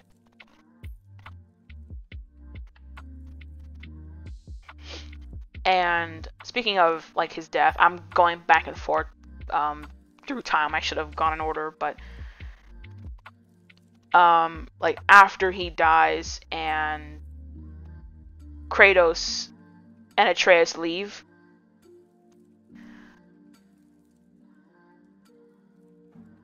I feel like he was trying to give them like a break. And also kind of give the players a break too. Like if I'm gonna get meta here, because that was a lot. Like there's no way we could have jumped into planning Ragnarok right after, like immediately after that happened.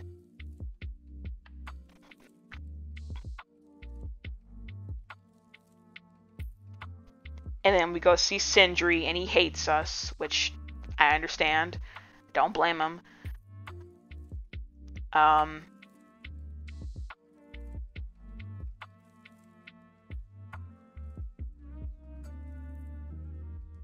But yeah, that was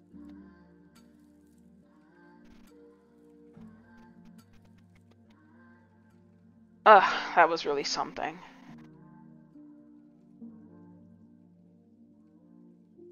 And also, even Kratos kind of tried to comfort Sindri during the funeral, but Sindri wasn't having it, of course.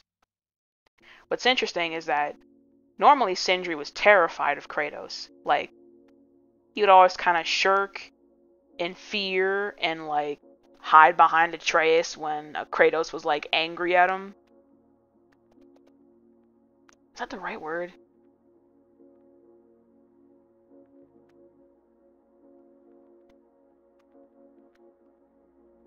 Okay, not shirk, but he would sort of, like, kind of cower in fear of him, almost.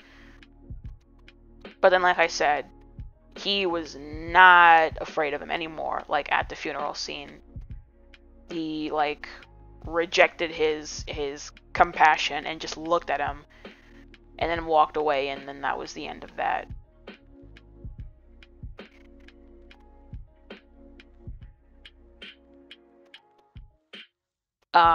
Here's some meta commentary from me. Is, you know, there was that whole thing about Brock and Sindri stepping into the realm between realms and like kind of just disappearing and blipping off screen. It's interesting that once Sindri doesn't care anymore, he blips on screen. Like you just see him poof on screen. And I feel like before he was like, again, this is meta commentary, it's like he was being considerate of the viewer or something. Like he didn't want his sudden vanishing to be weird. But then he doesn't, when Brock dies, he doesn't care anymore. So he just leaves whenever he wants. Like, it don't matter even if the camera's on him, he's gone.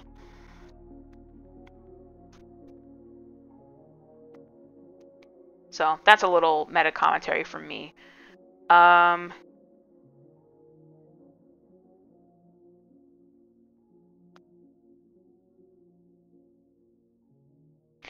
think that's it for Brock and Sindri.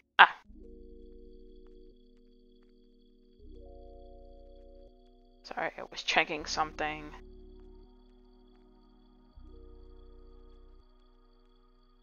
I should have went backwards. Yeah, I should have went backwards.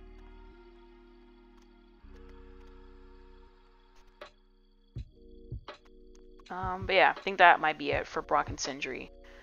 Okay, and the last part of this is Thor, Thrud, and Sif. Thor, Sif, and Thrud. And this whole triangle. So Thor, I'll start with him.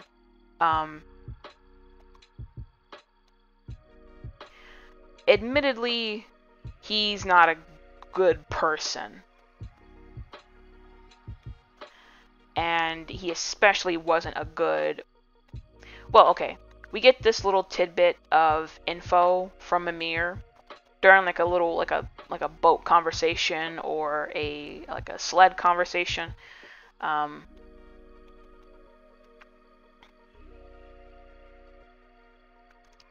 I didn't get the conversation in my game because I missed out on that dialogue. You can only get it when Atreus is there because I'm pretty sure he talks about Thrud and stuff. But I saw it like on YouTube. But there's this part where Mimir or Atreus talks about like Sif and like Sif being a good mom or whatever, and Mimir is like, not the parents I knew, because like, you know, when Mimir knew them, he knew them as like awful parents to Magni and Modi.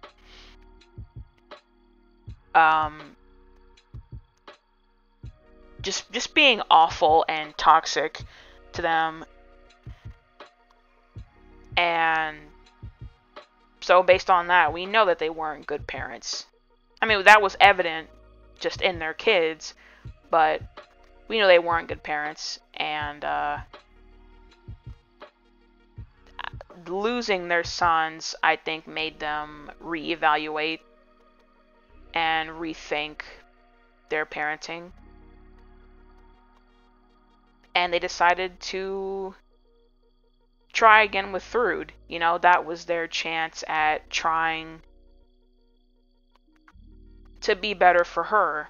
But while they are better than they were before, they are still very flawed.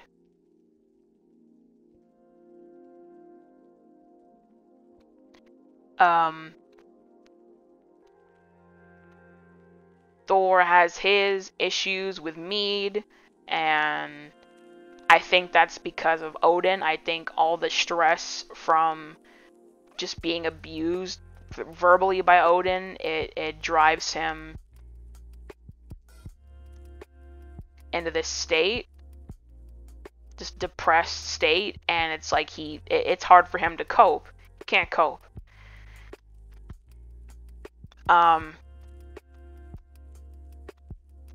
It's the fact too that, like, you know, he can't stand up to him. I mean, I kind of don't blame him. I think he needed to soon. He needed to, but I also I get it. It's hard when you have, you know, a parent like that. And so yeah, he wasn't a good person before, but I think he wanted to be better for Thrud. And it's funny too, not funny, but like, you know, the fact that Thor is like one of the most powerful, you know, men in the series, one of the most powerful gods, and yet here he is at the mercy of this little old fuck. This little old man has so much power over him. Here he is not being able to stand up to his dad. And it humanizes him. It's like, even the most rich and powerful people in the world can still be abused. They can still be hurt too.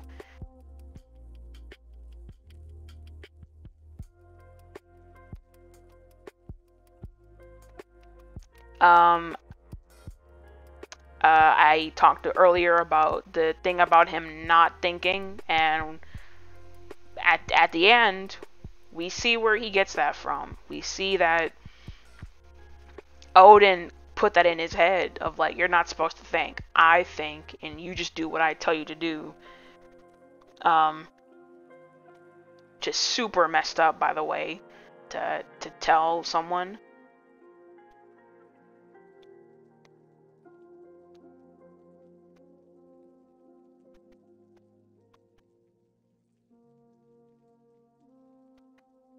He really did, like, care about his family, though. Like, he was livid when he saw Kratos with Thrud.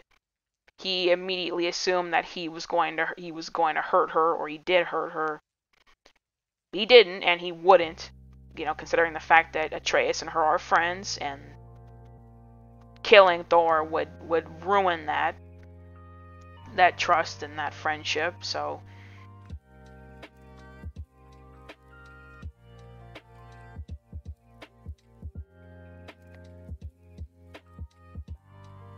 Uh, let's see. He is also, like, rather unhinged, isn't he? Like, when he goes into battle, he becomes a much different person. Like, when he's fighting, he becomes kind of cocky and just unhinged. Just has a love for the battlefield. But at home, he's very different.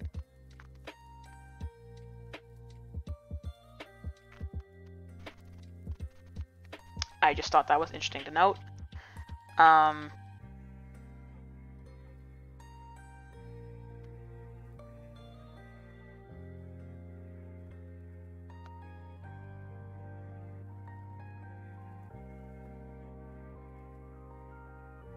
Probably because of Odin. He says that he's a destroyer and that he can't change his nature. But then in his last conversation with Kratos before his death, Kratos is like, no, like, you can change. Like, you can choose to be who you are. You don't have to be that person. It's like not Kratos treating him better than his own dad.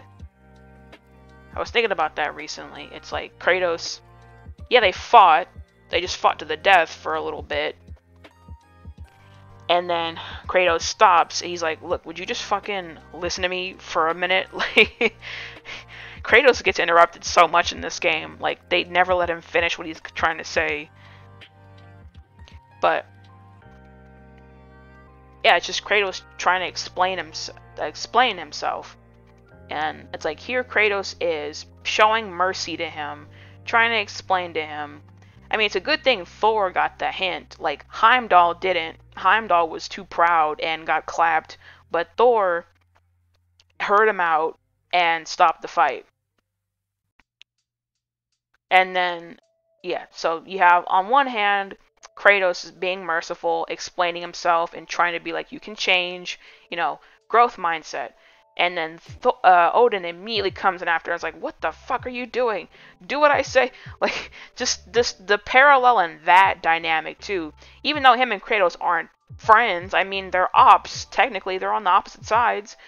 But here, Thor's enemy, Kratos, in that moment, is showing him more, like, compassion than his own father did. That's when Kratos finally... Fuck. Here I go with the names.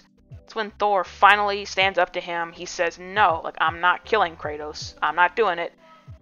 And then Odin immediately, like, without skipping a beat, impales him with his spear right in front of Thrud. Like, Thrud and Atreus come running after, like, right after. And part of me was, like, glad that she saw... I mean, it's horrible that she had to witness her grandfather killing her dad. I mean, the amount of confusion she must have felt.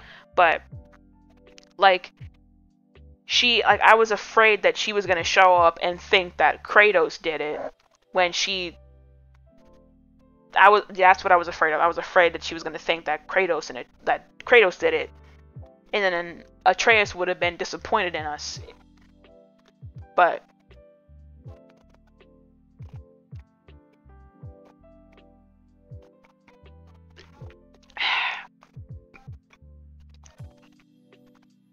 But yeah, the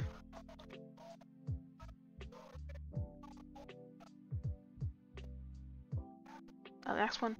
Okay, yeah, there we go.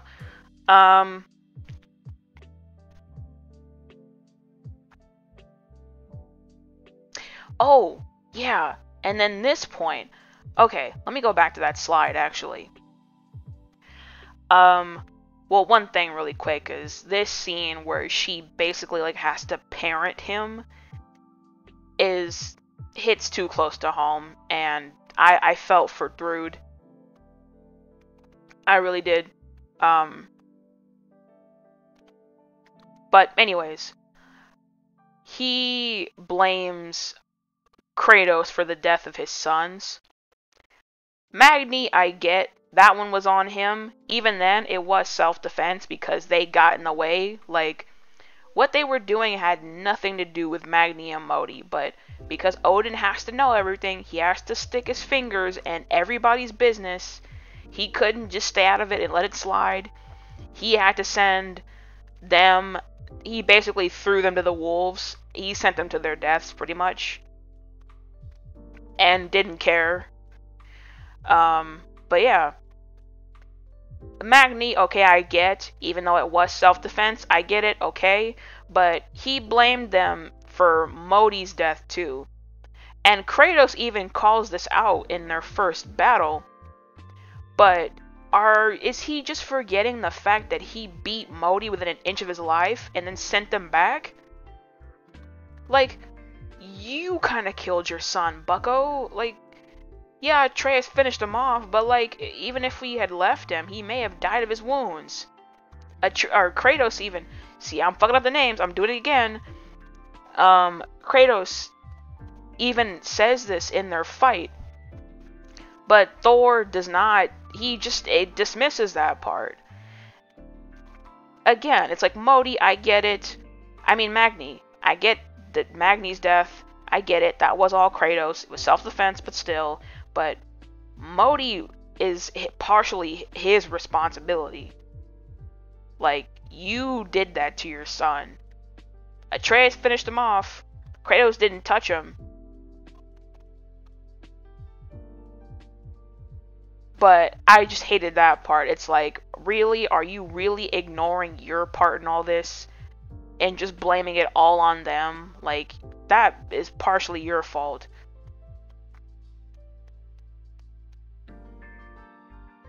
I had like made a meme about like about Odin killing Thor. I used the Eric Andre meme of like him shooting the guy on the couch, and he's like, why would he do this? Because that's basically what happened. He kills Thor and then tells Thrud, oh yeah, they did this to us. This is their fault. Like, again, the gaslighting. But anyways, like I said before, Thor was admittedly not a great person, but I think Odin's death could have been the start of his redemption arc. I think he could have, been better over time, but Odin took it from him. I think a meta reason for his death could be that there's no way Odin would survive a battle between Odin... the names... Because there's no way Odin would have survived a battle between Thor, Kratos, and Freya. 3 dogs. 3 incredibly strong people. Like, there's no way he would have survived that. So I guess they had to kill him off so that he could have a fighting chance. I guess that's my thought process, at least.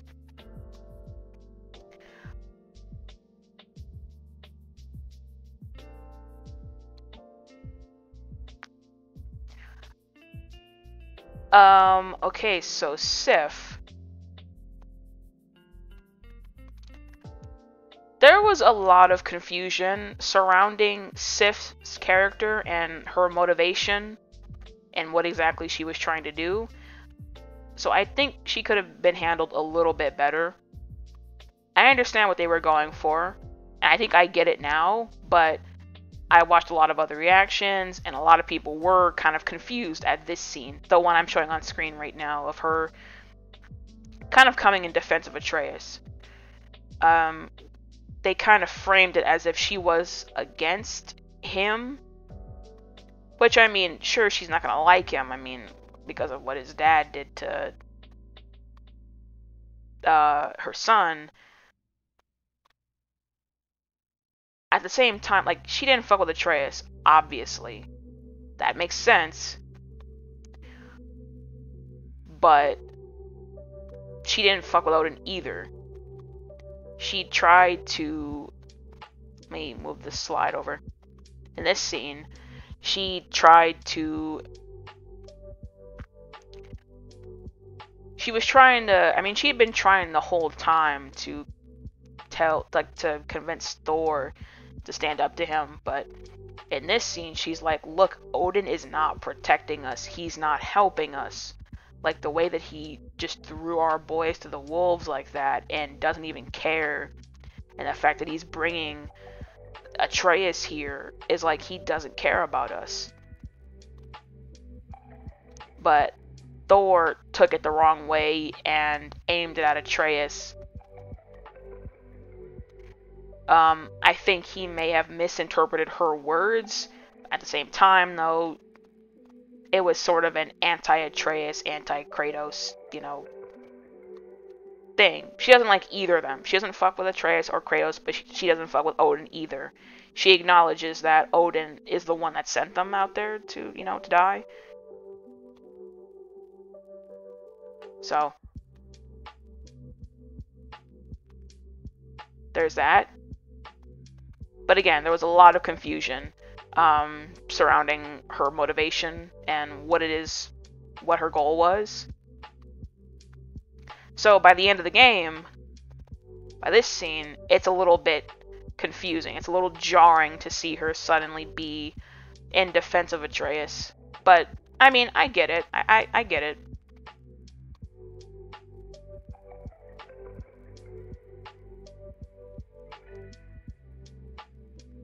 And like I said, I think it could have been handled better, but I think I get it now.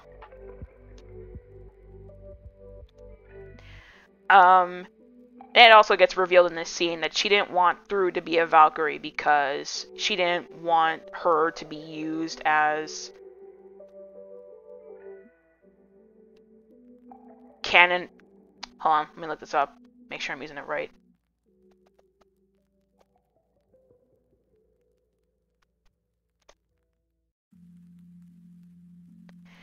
Okay, I think that's the right term. She didn't want... Oh, it's back to the beginning. She didn't want Thrud to be used as, like, cannon fodder for Odin. She didn't want Thrud to be used the same way that Magni and Modi were, just thrown... Their lives were thrown away just so carelessly. And the fact that he would bring Atreus there was like a spit in the face to Sif.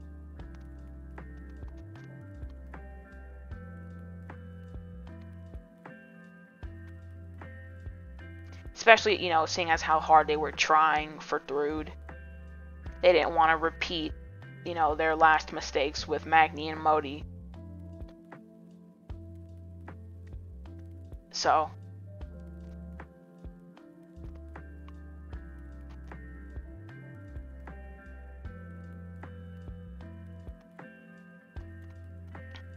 Sif might have been one of, or if not the only person, like, to actually see through Odin. Because Thrud didn't believe it, of course. I mean, she's a kid, and she probably fell for his charisma also. She knew that he was being hard on Thor, but maybe she thought that he deserved it. Maybe she thought he did something to provoke it. I don't know. But, yeah, she may have been the only one to actually see through Odin. Of course, she would have been powerless to do anything anyway because he's the All-Father, or he was the All-Father.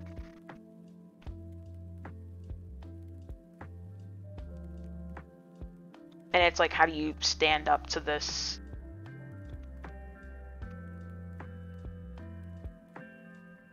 Like, narcissistic leader, clearly. Of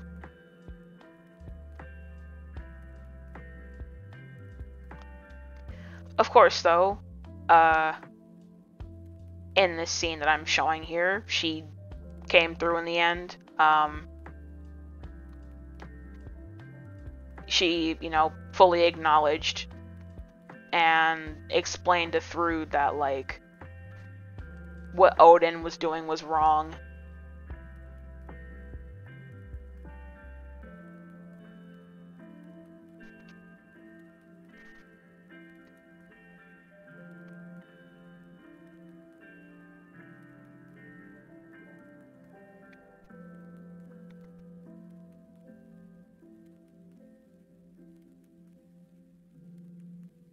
yeah, I guess it was good to see somebody of the Aesir be against him for once.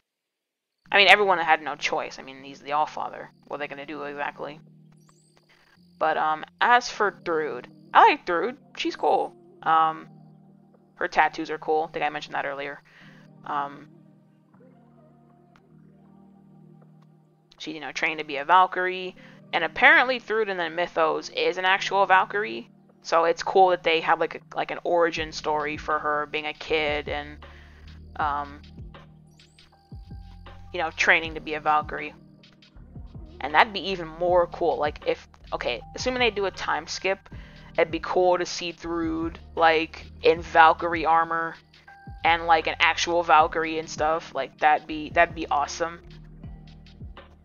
Especially now that she has Mjolnir, she's gonna tear some shit up. It's gonna be awesome if they show that. I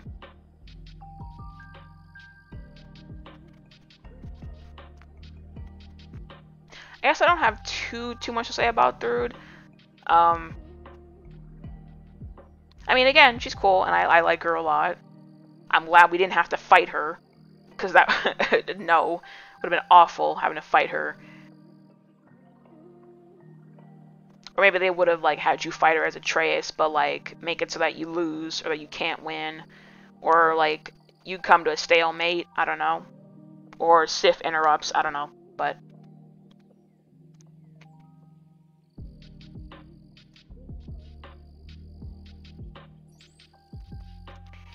And yeah, I made this point earlier about her having to parent Thor when they were in the Black Thunder. That scene was kind of hilarious, by the way. Not the part where she had to parent him, but just like the bar fight scene was incredible.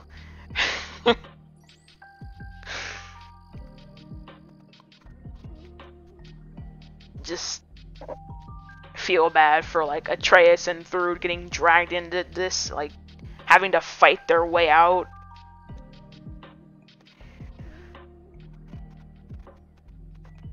I mean, it's funny, but at the same time, it's like she has to deal with that a lot.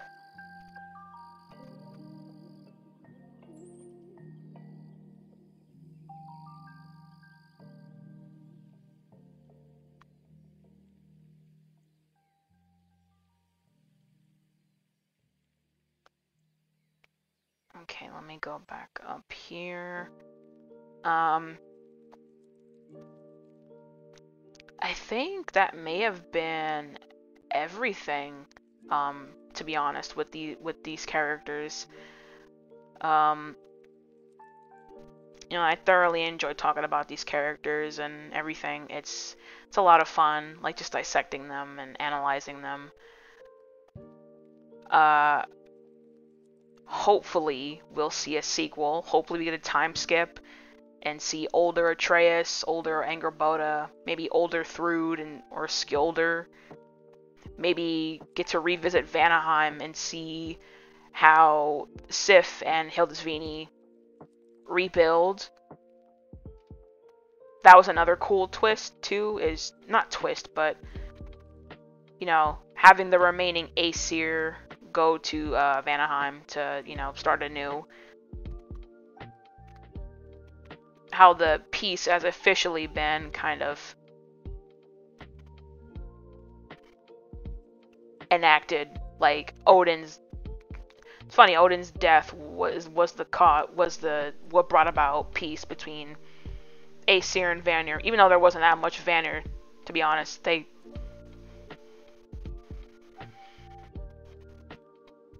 lot of them must have been like killed.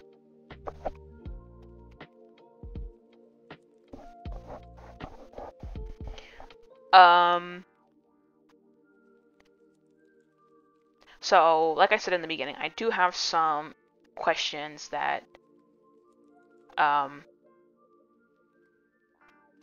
I felt that I still have that have gone unanswered, which is fine, right? I mean, this narrative's not supposed to answer every single question. But then again, it's like if you're like Kingdom Hearts and you leave too many unanswered questions, then it feels sort of incomplete in a way. It's a criticism on my part, but there's a fine balance to walk.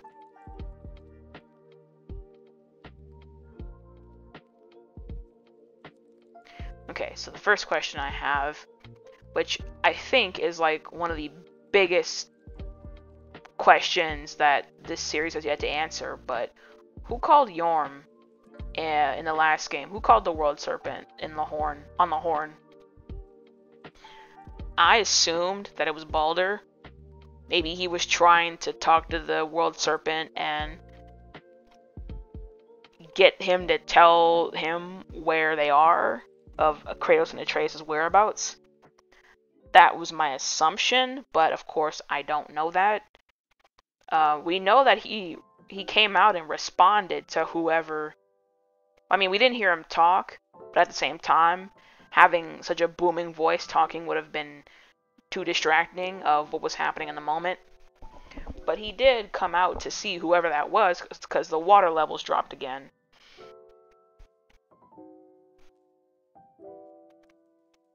So yeah, that's just, yeah. Number 2 is, how and when did Atreus learn the Sofna spell? You know, this, Iron Reaver Soul Stealer head ass. Like, that is a... Where did he learn it? Where? Like, how do you learn soul magic? Like, you can just be out here stealing people's souls. How? Where? I don't know, maybe it came to him naturally because he's a giant or something. I don't know. But that is a burning question that I have no idea about. So the third question I have is, why did the mask respond in Helheim, but it went cold when Garm was set free? I feel as though the implication of that was like, the mask was inside Garm, or Garm was the last component somehow. Maybe Odin led them astray. Maybe Odin knew it wasn't there and led them astray. I don't know, but that's an odd one. Could just be a game thing, just mislead you, make you think it's somewhere when it actually isn't. Could just be a game thing, could be a narrative thing, I don't know. So, if anyone has thoughts, would love to hear them. The next one I have is, how did Faye die? Because, I mean, it must have been of some kind of illness or something, because if somebody, like, killed her, Kratos would have been all over it. He'd have found him immediately. Plus, I mean, Faye was a strong woman, so it's like, you had to have been a strong, like a god, or another giant to have killed her. But yeah, if it was by combat, Kratos would have been all over whoever did it immediately.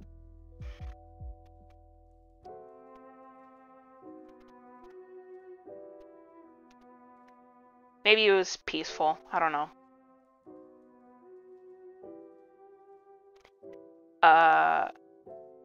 The next one I have is, why do Atreus' eyes glow when he speaks to Yorm? I don't think his eyes glow when he speaks any other language or anything, but when he speaks this super old tongue, his eyes glow white. It happened in the last game too, when he called them at the end of their fight with Baldur. I don't think Mimir's eyes glowed, but I mean, he has like golden eyes, so you wouldn't... I don't know.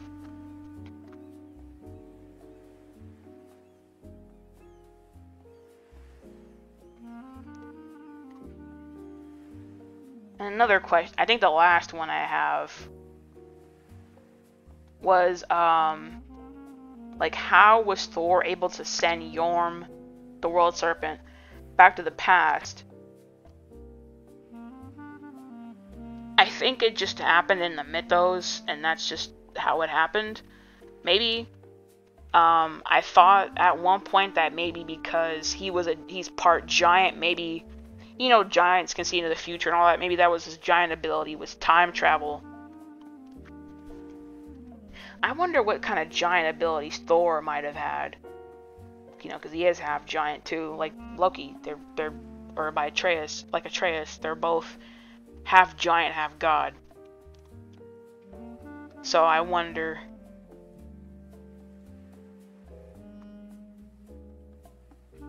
what his potential was. I mean, to get him to accept his heritage would have taken a while because Odin, I assume, instilled. I mean, it's kind of like racism, right? Like he hates the giants, so I assume Odin kind of taught him this this racism for the giants.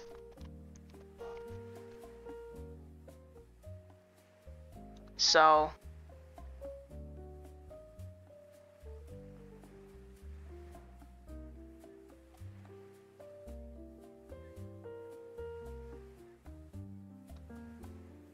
I don't know if his giant powers would have been fully realized, but I mean maybe. It'll taken a while though.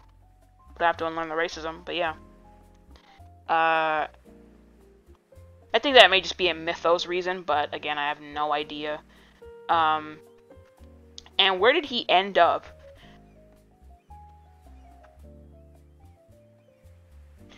This is why I don't like time shit, because it just confuses the heck out of me. So the World Serpent was there in 2018 because he had already been sent back, meaning Ragnarok happened before.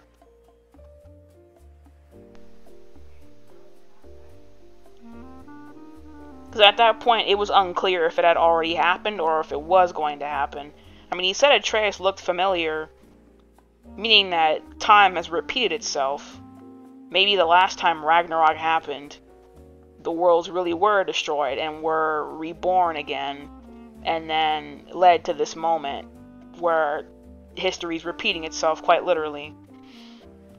So Yorm is there in Midgard, but he's also in Jotunheim?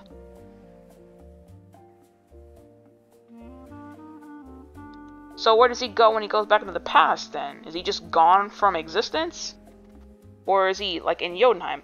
I don't know anymore. I hate time loops. Not a time loop. What do you call it even? A time paradox?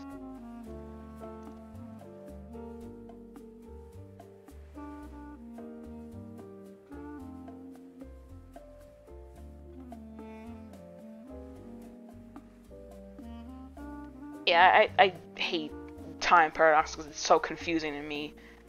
I don't know, maybe one of you has a better answer. But yeah, those were some unanswered questions that I had from my review yesterday.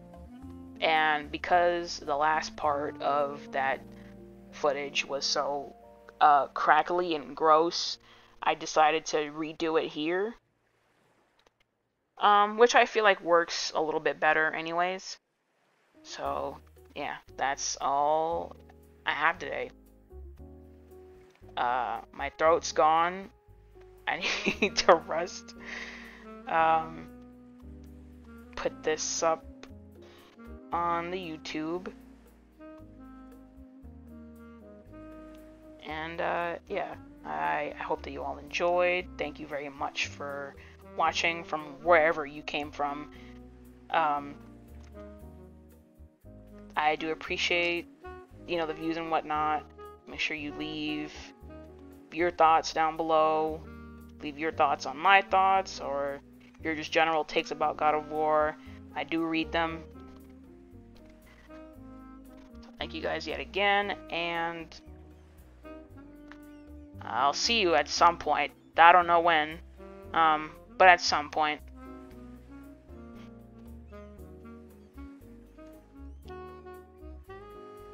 Alright, I'm gone now. Thanks, guys.